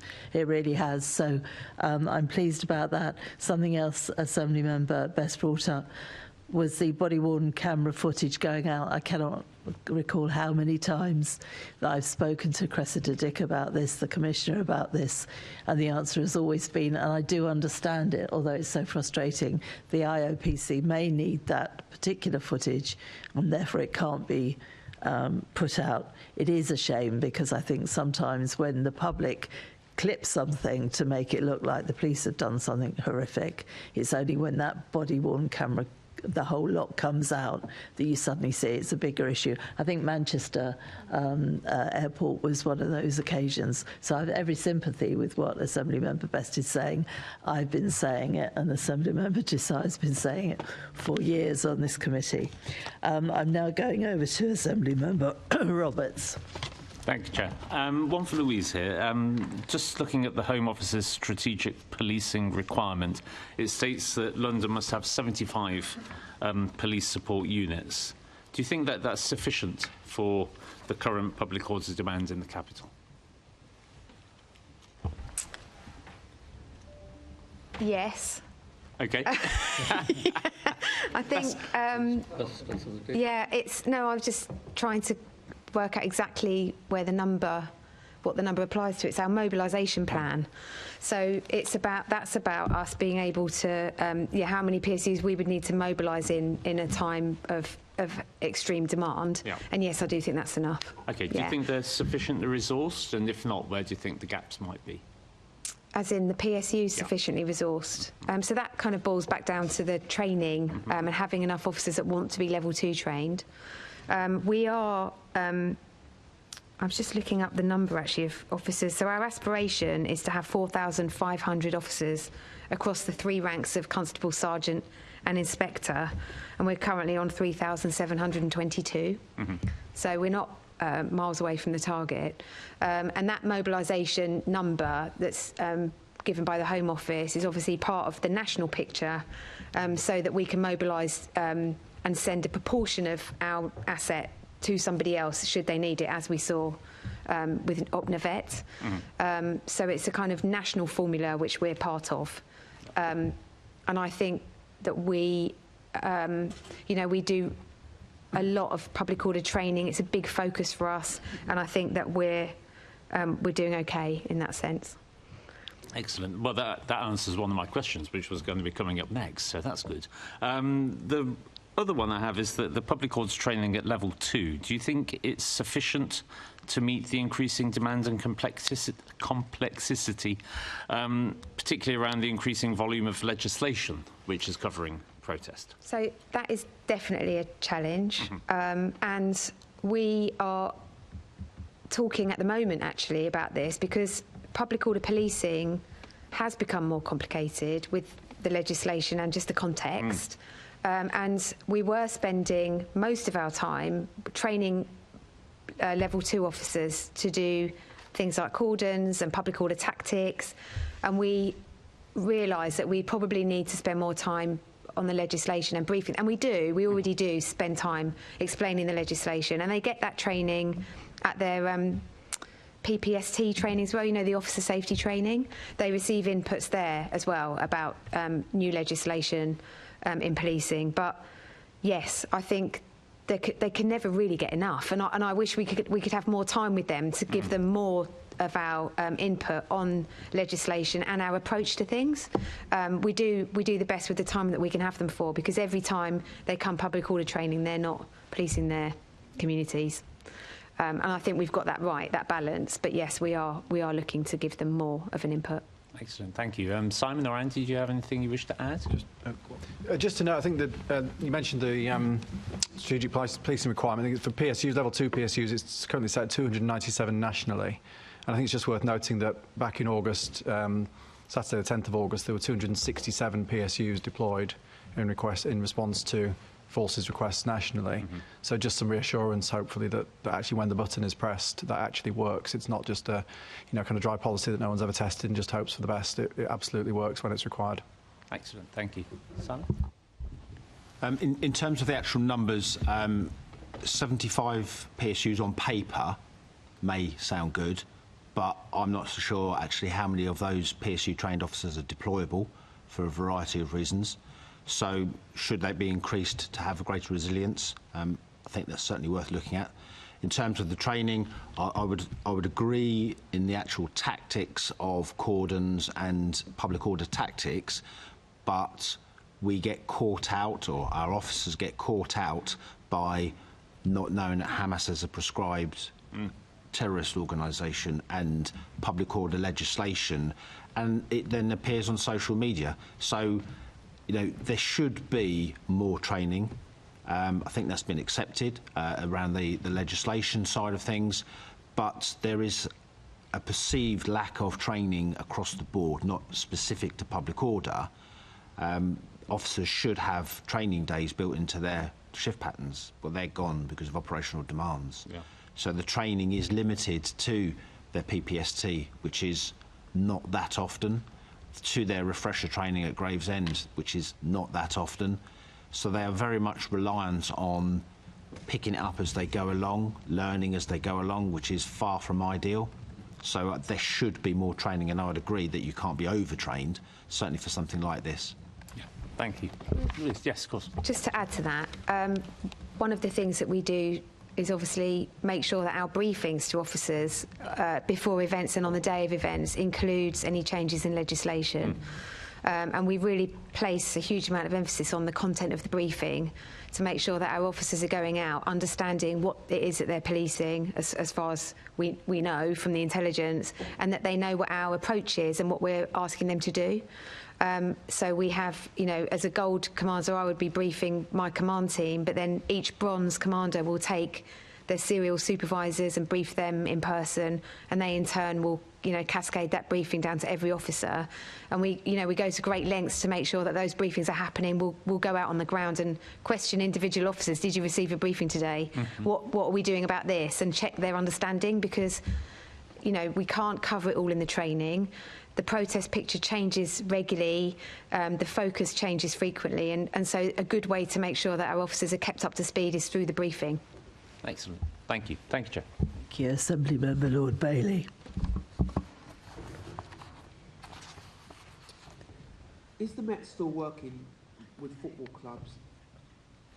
How many? Sorry. Microphone, Jill. Sorry. Thank you.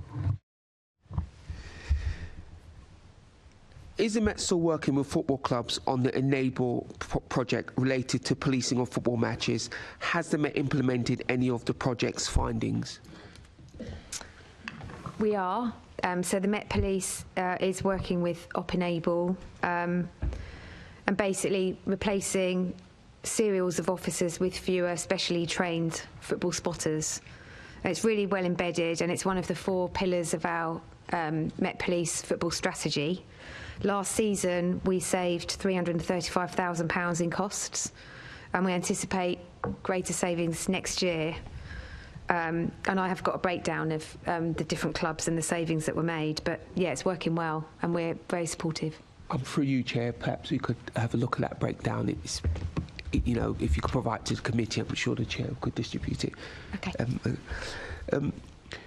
Across the 23-24 Football League season, policing football matches cost the Met £23.9 million, but the Met only recovers 10% of the cost of this. Should London clubs be contributing more, and how would this cost be distributed? Football does cost the Met a huge amount of money, and we can only recoup the cost for the officers that are deployed in and around the stadium. So if we put 30 PSUs of cops at Wembley for a high-risk game, we can only recoup the cost of the officers that are actually on the concourse or inside the stadium. And we all know that lots of the crime and disorder and violence occurs streets away, sometimes, you know, a mile away, sometimes miles and miles away when they meet on the tube or on the trains prior to the game. And we can't recoup any of those costs, and it will be the same for all the other police forces and BTP. That is really difficult. The Zone X and the grey space conversations have meant that the local authority and the stadiums take more responsibility for crowd safety further out of the stadium on the kind of walking routes into the stadium. But, you know, looking at the stuff that I've policed over the last year, the Champions League final, the Euros, we use a huge amount of police resource based on the threat, risk and harm assessment of those matches, and it does cost the taxpayer a lot of money. Do you think you should be able to recruit that? I'm not a fan. I think football supporters pay taxes. Football contributes an enormous sum to the country's bottom line. The clubs, they pay tax elsewhere. Yeah. I'm not a fan of that, but do you think you would like to, as the Met, to recover some of that cost? So, I mean, that would be a legislative change, yeah. and we would apply the legislation and wait for the outcome. We're waiting for the Martin's Law to come through to see how that helps, because that places more obligation on venues and organisers to protect the attendees against terrorism. And we obviously, a large proportion of the resources that we allocate to stadiums and concerts and other events is protective security. And if the stadiums are required to put more infrastructure in place for that protective security, that would ease some of the burden on policing. That sounds that comes to the question of distribution, because if somebody is going to pay, I think it would be better done through the organised leagues rather than the individual clubs. That's just an opinion. But when you talk about Marty's Law, is that about personnel or is that about physical changes or both? I think it's both. So they want for more people to be employed at the venue to provide protective security, but for them to realistically consider the threat to their people coming and to put in appropriate measures, which in my view would include infrastructure. Okay. Thank you, Chair. You've got a very quick question, have you, Zoe? Yeah, a quick operational one, because I was going to ask it in a minute, but I know this is our operational bit. I just want to quickly ask about the use of animals. Do you use horses frequently in protest policing? And if so, is there any kind of review of that being like an effective way of using kind of land and resources? And yeah, and I wonder what officers, if there's more officers being trained in animals. Yeah, so we don't use... I don't think the Met in general, we don't use horses a huge amount in protest. We use horses a lot more for ceremonials. They're a really excellent tactic for certain things. They're brilliant for engaging with crowds. They're highly, extremely visible. They're really good in the parks for open spaces, for patrolling large open spaces, and for the public to be able to see them as a reassuring presence. We deploy horses rarely in protest, and it's usually when it's going quite wrong and we need help with the dispersal. But that is, that's a difficult tactic to deliver, and I think most public order commanders appreciate that that there would be a kind of a threshold before you would deploy the horses onto a protest. We use them in football because, again, at football you have large crowds of people who can't see a police officer, and the horses are above the crowd, excellent vantage point, but also the public are reassured by seeing them there.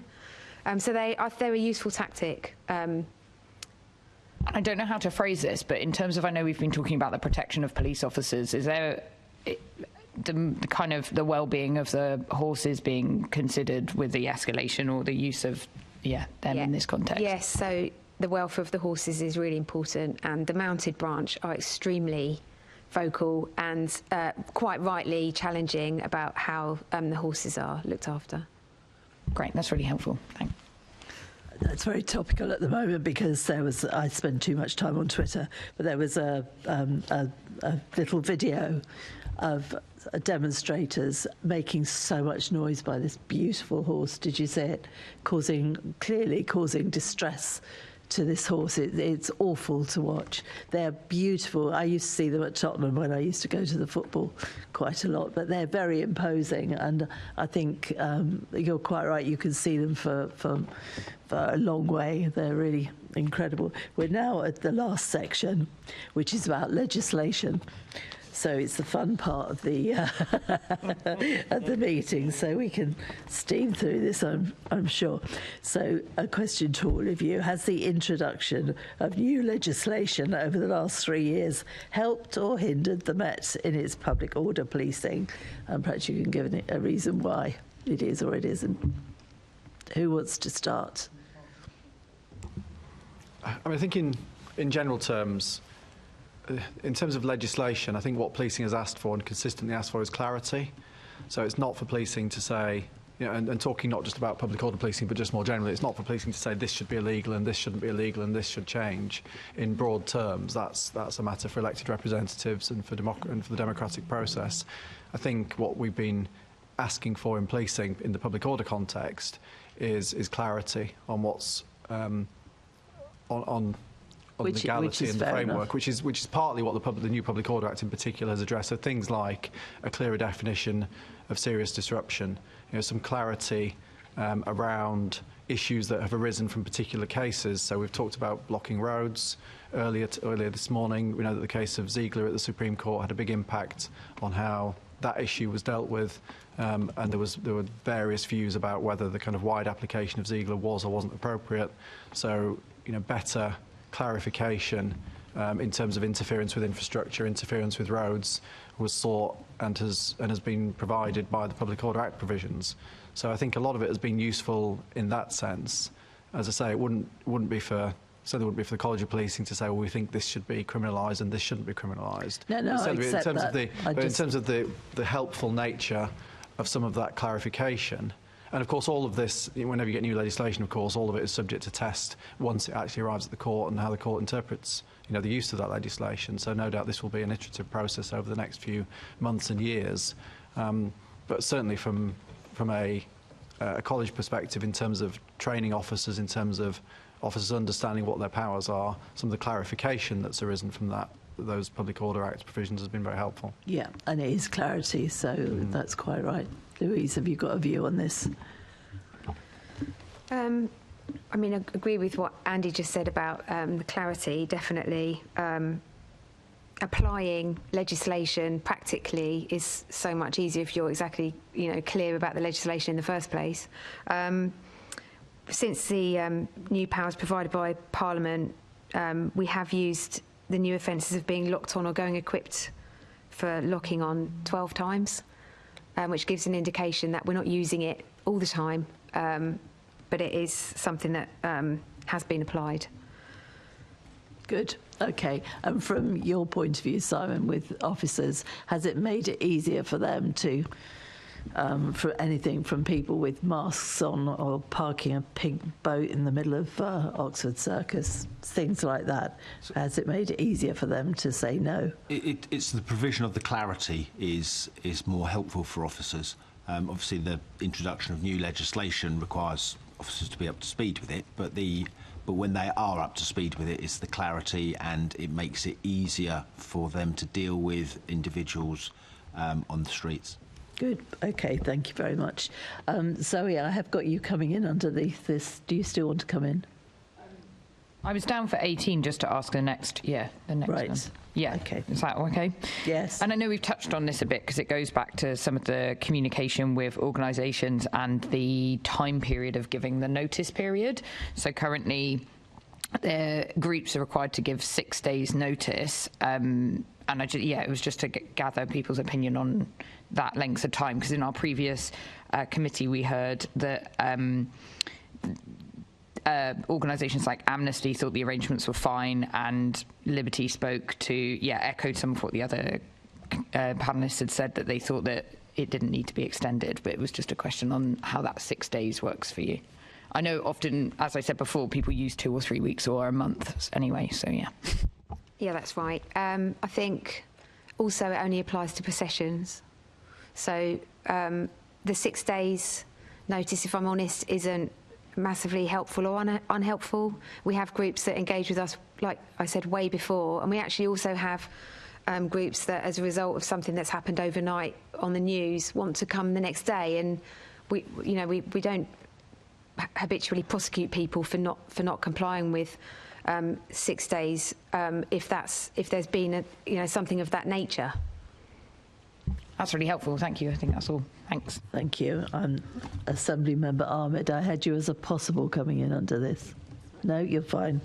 Right, I'm asking the next one. This is to Louise. What process does the Met use before implementing Section 12 orders on protest marches? So the process would be the engagement with all the different groups affected by the protest or march. Local community, business community, the organisers themselves. And then really it's part of that weighing up of rights process. And then the actual process in terms of paperwork is that if it's pre-planned, then it can only be authorised by a commander. It's actually an assistant commissioner, but they can delegate it to a commander, and that does happen quite frequently. So a commander or above, we scrutinise the rationale, which is usually taking into account previous similar protests and the impact that that's had on communities, and then we run it through our lawyers, and then we take it to our communications team, who then decide how we're going to communicate that publicly. Yep. Okay. Again, I think it's something that the public think is just thrown in there with very little thought. I know, but unfortunately the public don't, and I think they think it's I think they think sometimes that the police just slap these orders on without all the stuff going on behind, and I'm more than aware of what goes on.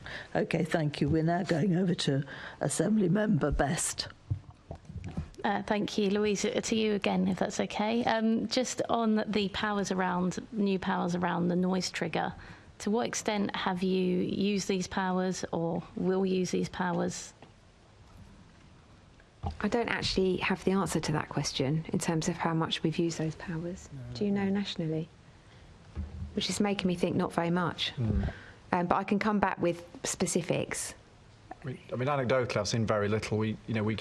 We look at the reporting of all the uses of different powers and what that looks like. I've seen very little reporting of the use of that. But we could, as Louise says, between us, we could certainly provide you with a more accurate picture.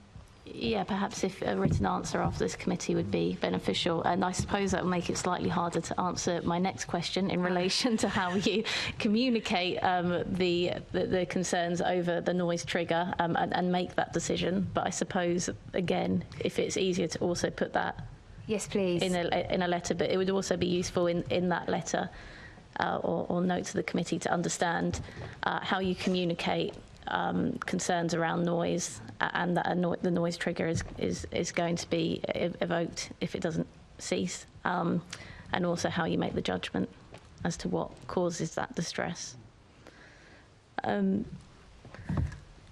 The second question I wanted to ask was around the removal of the legal test around the knowingly committing an offence or contravening a condition, as opposed to moving to the ought to have known. How has that change? What effects has that change had, and how do you communicate that?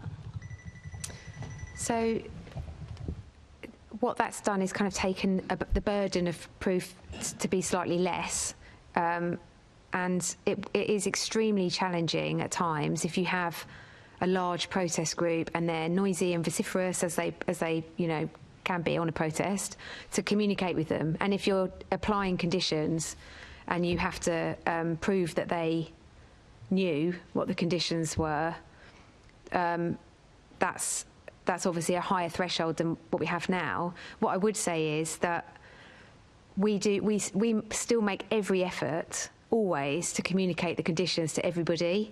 We deploy officers on a one-to-one basis to explain to people that are breaching conditions, because it's quite rare that you have a large number of people all breaching the conditions at the same time, and that as a commander you would make the decision to try and arrest them all.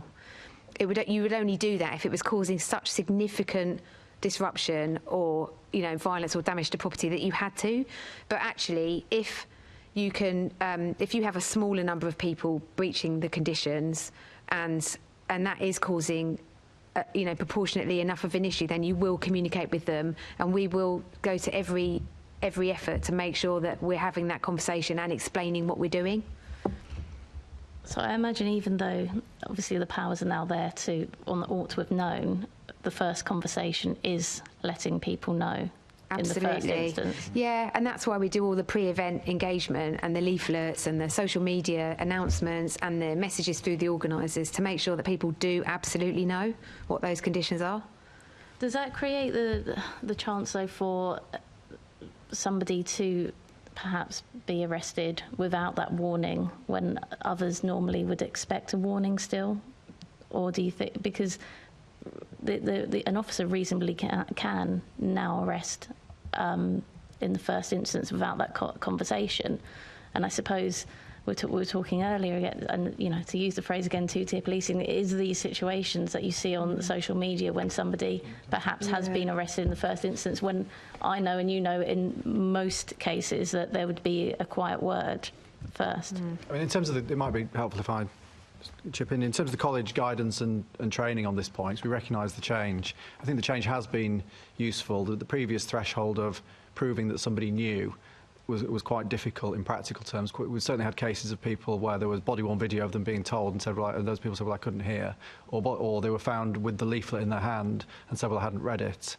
So I think the ought to have known test feels to us more reasonable, but certainly all of our training and guidance very much emphasises that in terms of, just in terms of good practice and procedural justice, that it's important that everything that can possibly and reasonably be done to explain to that person is done, and that we can evidence that. So it's certainly not the case that there's been any significant change in, the way officers are trained, that they must take all reasonable steps to get that message across to people, because officers are still required to act in a way that's proportionate and reasonable. So I don't think it's fundamentally changed what we're asking officers to do. It's just in terms of the practical sense of actually being able to demonstrate that to a court, if it gets to that point, has just shifted. And what I found with these protests as well is obviously we talked earlier about the use of social media and viral videos, and so obviously with so many people gathered, you tend to have lots of people out with their phones recording what's happening with the officers. And I find it really frustrating. As the public, we have a civic duty to help officers, and it certainly is an offence to obstruct a police officer. And why are people that are clearly obstructing what the police officer is trying to do with the person who has perhaps caused an offence, why is that person never arrested, never spoken to, or at least it comes across that people are able to intervene in these situations, raise the tempo, make things difficult for officers without any fallback for them? That's a good question. I think officers accept that there's going to be a really, really high degree of scrutiny. I think you would probably find different, if you looked internationally, you would find a very different experience sometimes when people are videoing officers in that way. But I think we are actually... I think they shouldn't, despite to be clear. the challenges, it's making their job unworkable in many instances, especially at these protests. And I think that comes back to Simon's point earlier about the increasingly complex and challenging nature of policing, which is certainly for the constable on the ground, it is certainly a much more challenging job than it was when I joined. Certainly with social media and everybody seemingly videoing what's going on. But I think fundamentally, we're proud to be part of a system where we are open and transparent, and we are subject to public scrutiny, and we welcome that public scrutiny. So I don't think we would ever seek to shift away from that, accepting that it does make it more complex when at every incident everyone's filming you. But I think it's a fact of life in the public service in the public domain, unfortunately. Thank you. Assembly Member Ahmed. Thank you, Chair. This is a question for Louise. Louise, the maximum penalty is 10 years for the new offence of public nuisance. Do you think that the guidance for what constitutes this offence is clear? And also, just to save time, if you could also, in your answer, just let us know how the Met decides whether to use the new offence of public nuisance during its public order duties. I mean, certainly on the guidance... Do you mind if I let absolutely, please do. Thank you.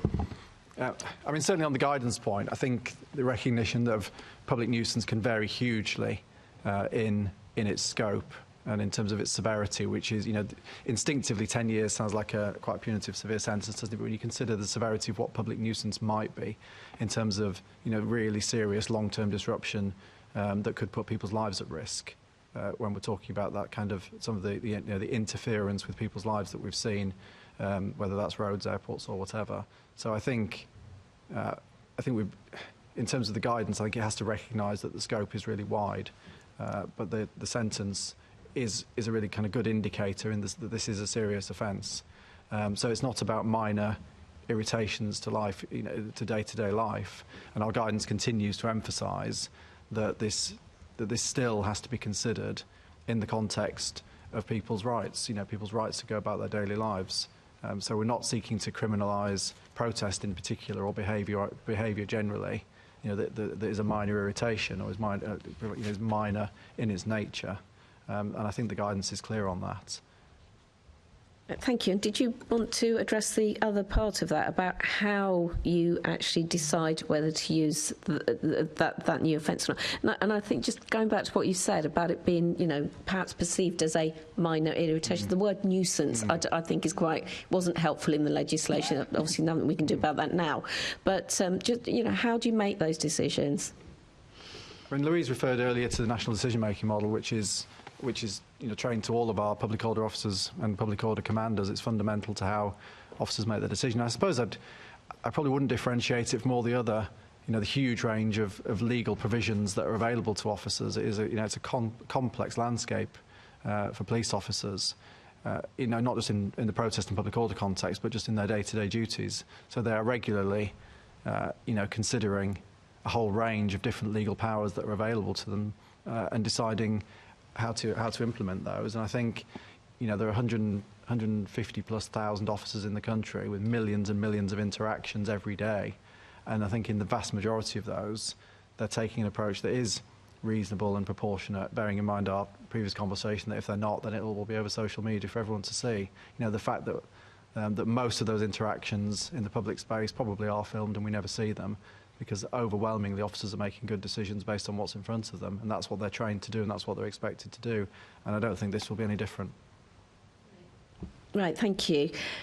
My next question, I'll let the three of you decide who's the best person to answer this. So how will the Met ensure that powers to stop and search without suspicion for items related to protest aren't used in a disproportionate and intrusive way? Who'd like to answer that, Louise?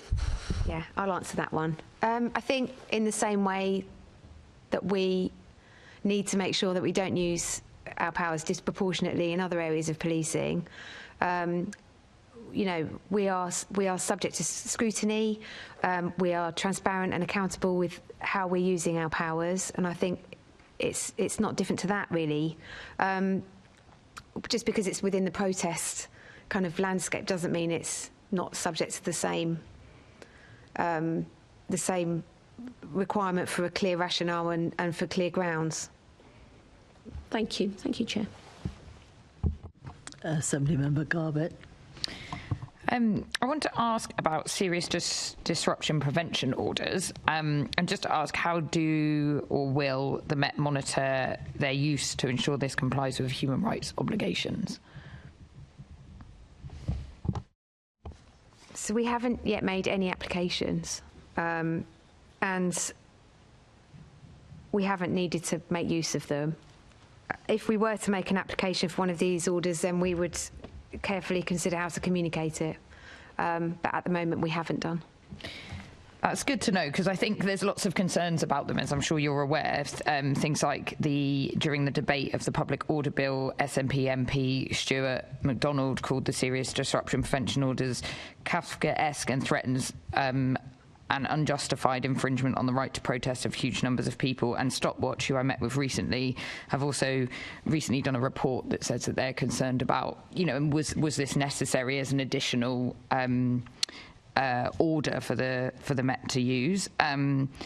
So yeah, I get that. I'm just sharing those concerns, and yeah, what kind of conditions that you'll consider to use one, I guess. I think, as with everything, there would be a threshold that would need to be met for us to say that it was proportionate and necessary, and we would apply the kind of human rights considerations to that as we would to any other restriction on somebody's freedoms. It's just interesting that, given we were talking about the unprecedented scale of kind of disruption, that these haven't had to be employed.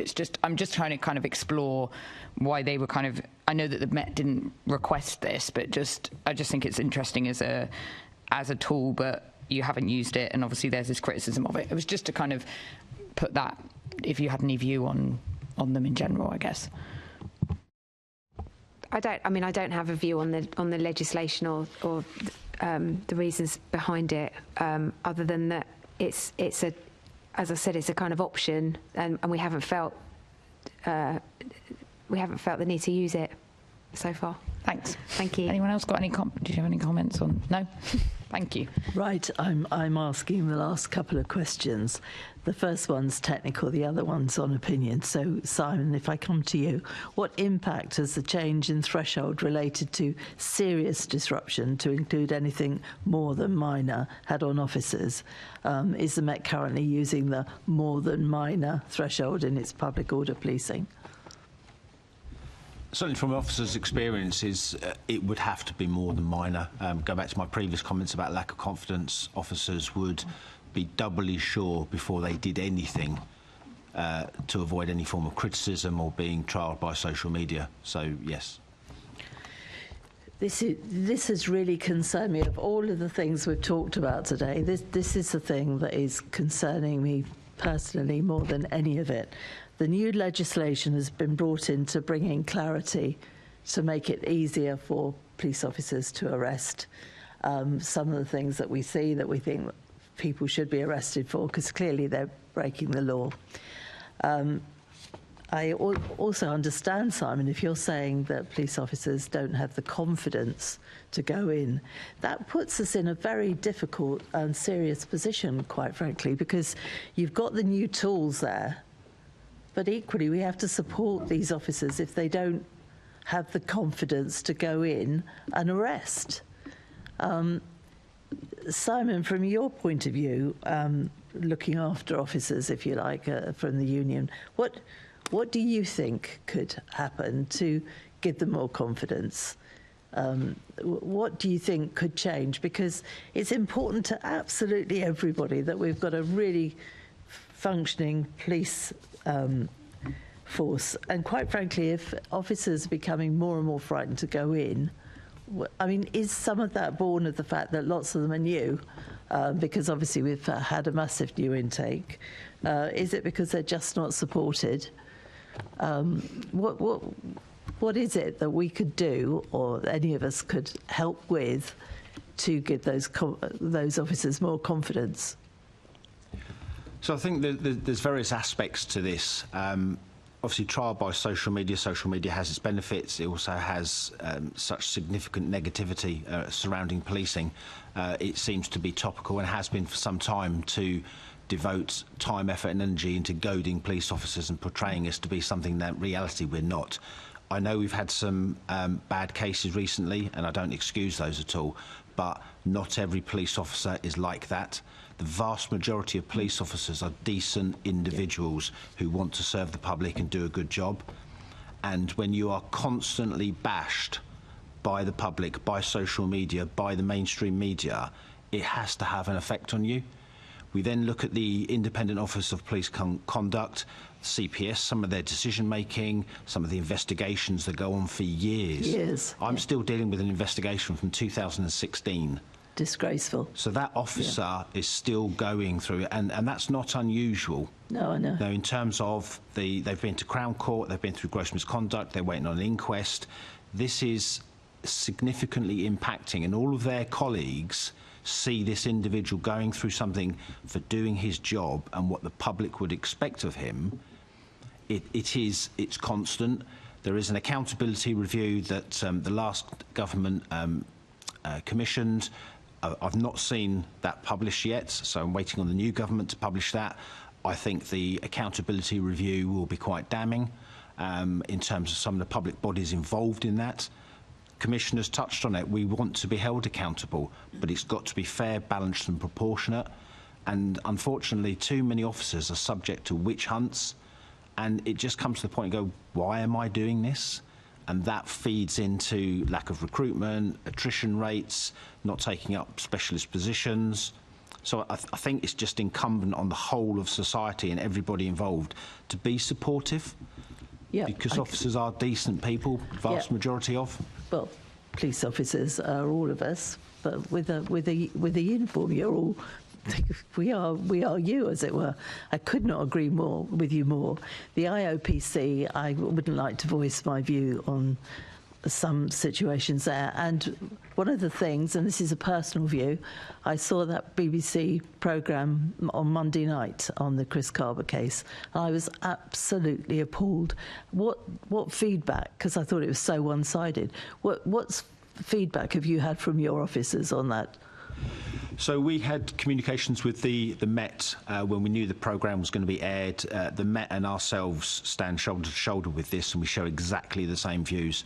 It would be too early for me to comment, but obviously the programme is going to be looked at from PFEW, because it doesn't just affect Met. I know it was a Met case, but it's across the board. So what those findings and advice we get back in relation to that will dictate what we do next. But we share the Met's views with that programme. Yeah, absolutely appalling. Well, it's been really interesting today. Thank you so much. We really appreciate your input. We certainly appreciate police officers coming to see us, because we have had problems getting the Met to come and talk to us.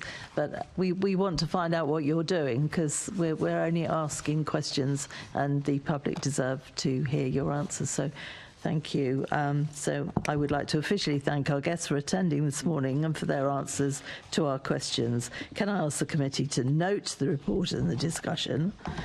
Thank you. Can we also delegate authority to me as chairman in consultation with party group lead members to agree any output arising from the meeting? Thank you. Can I ask the committee to note its work programme for 24-25 Assembly year? And the next meeting of the committee is scheduled to take place on Wednesday, the 20th of November, 2024 at 10 a.m. in the Chamber, City Hall. I have no urgent business, so that concludes today's meeting. Thank you, everybody.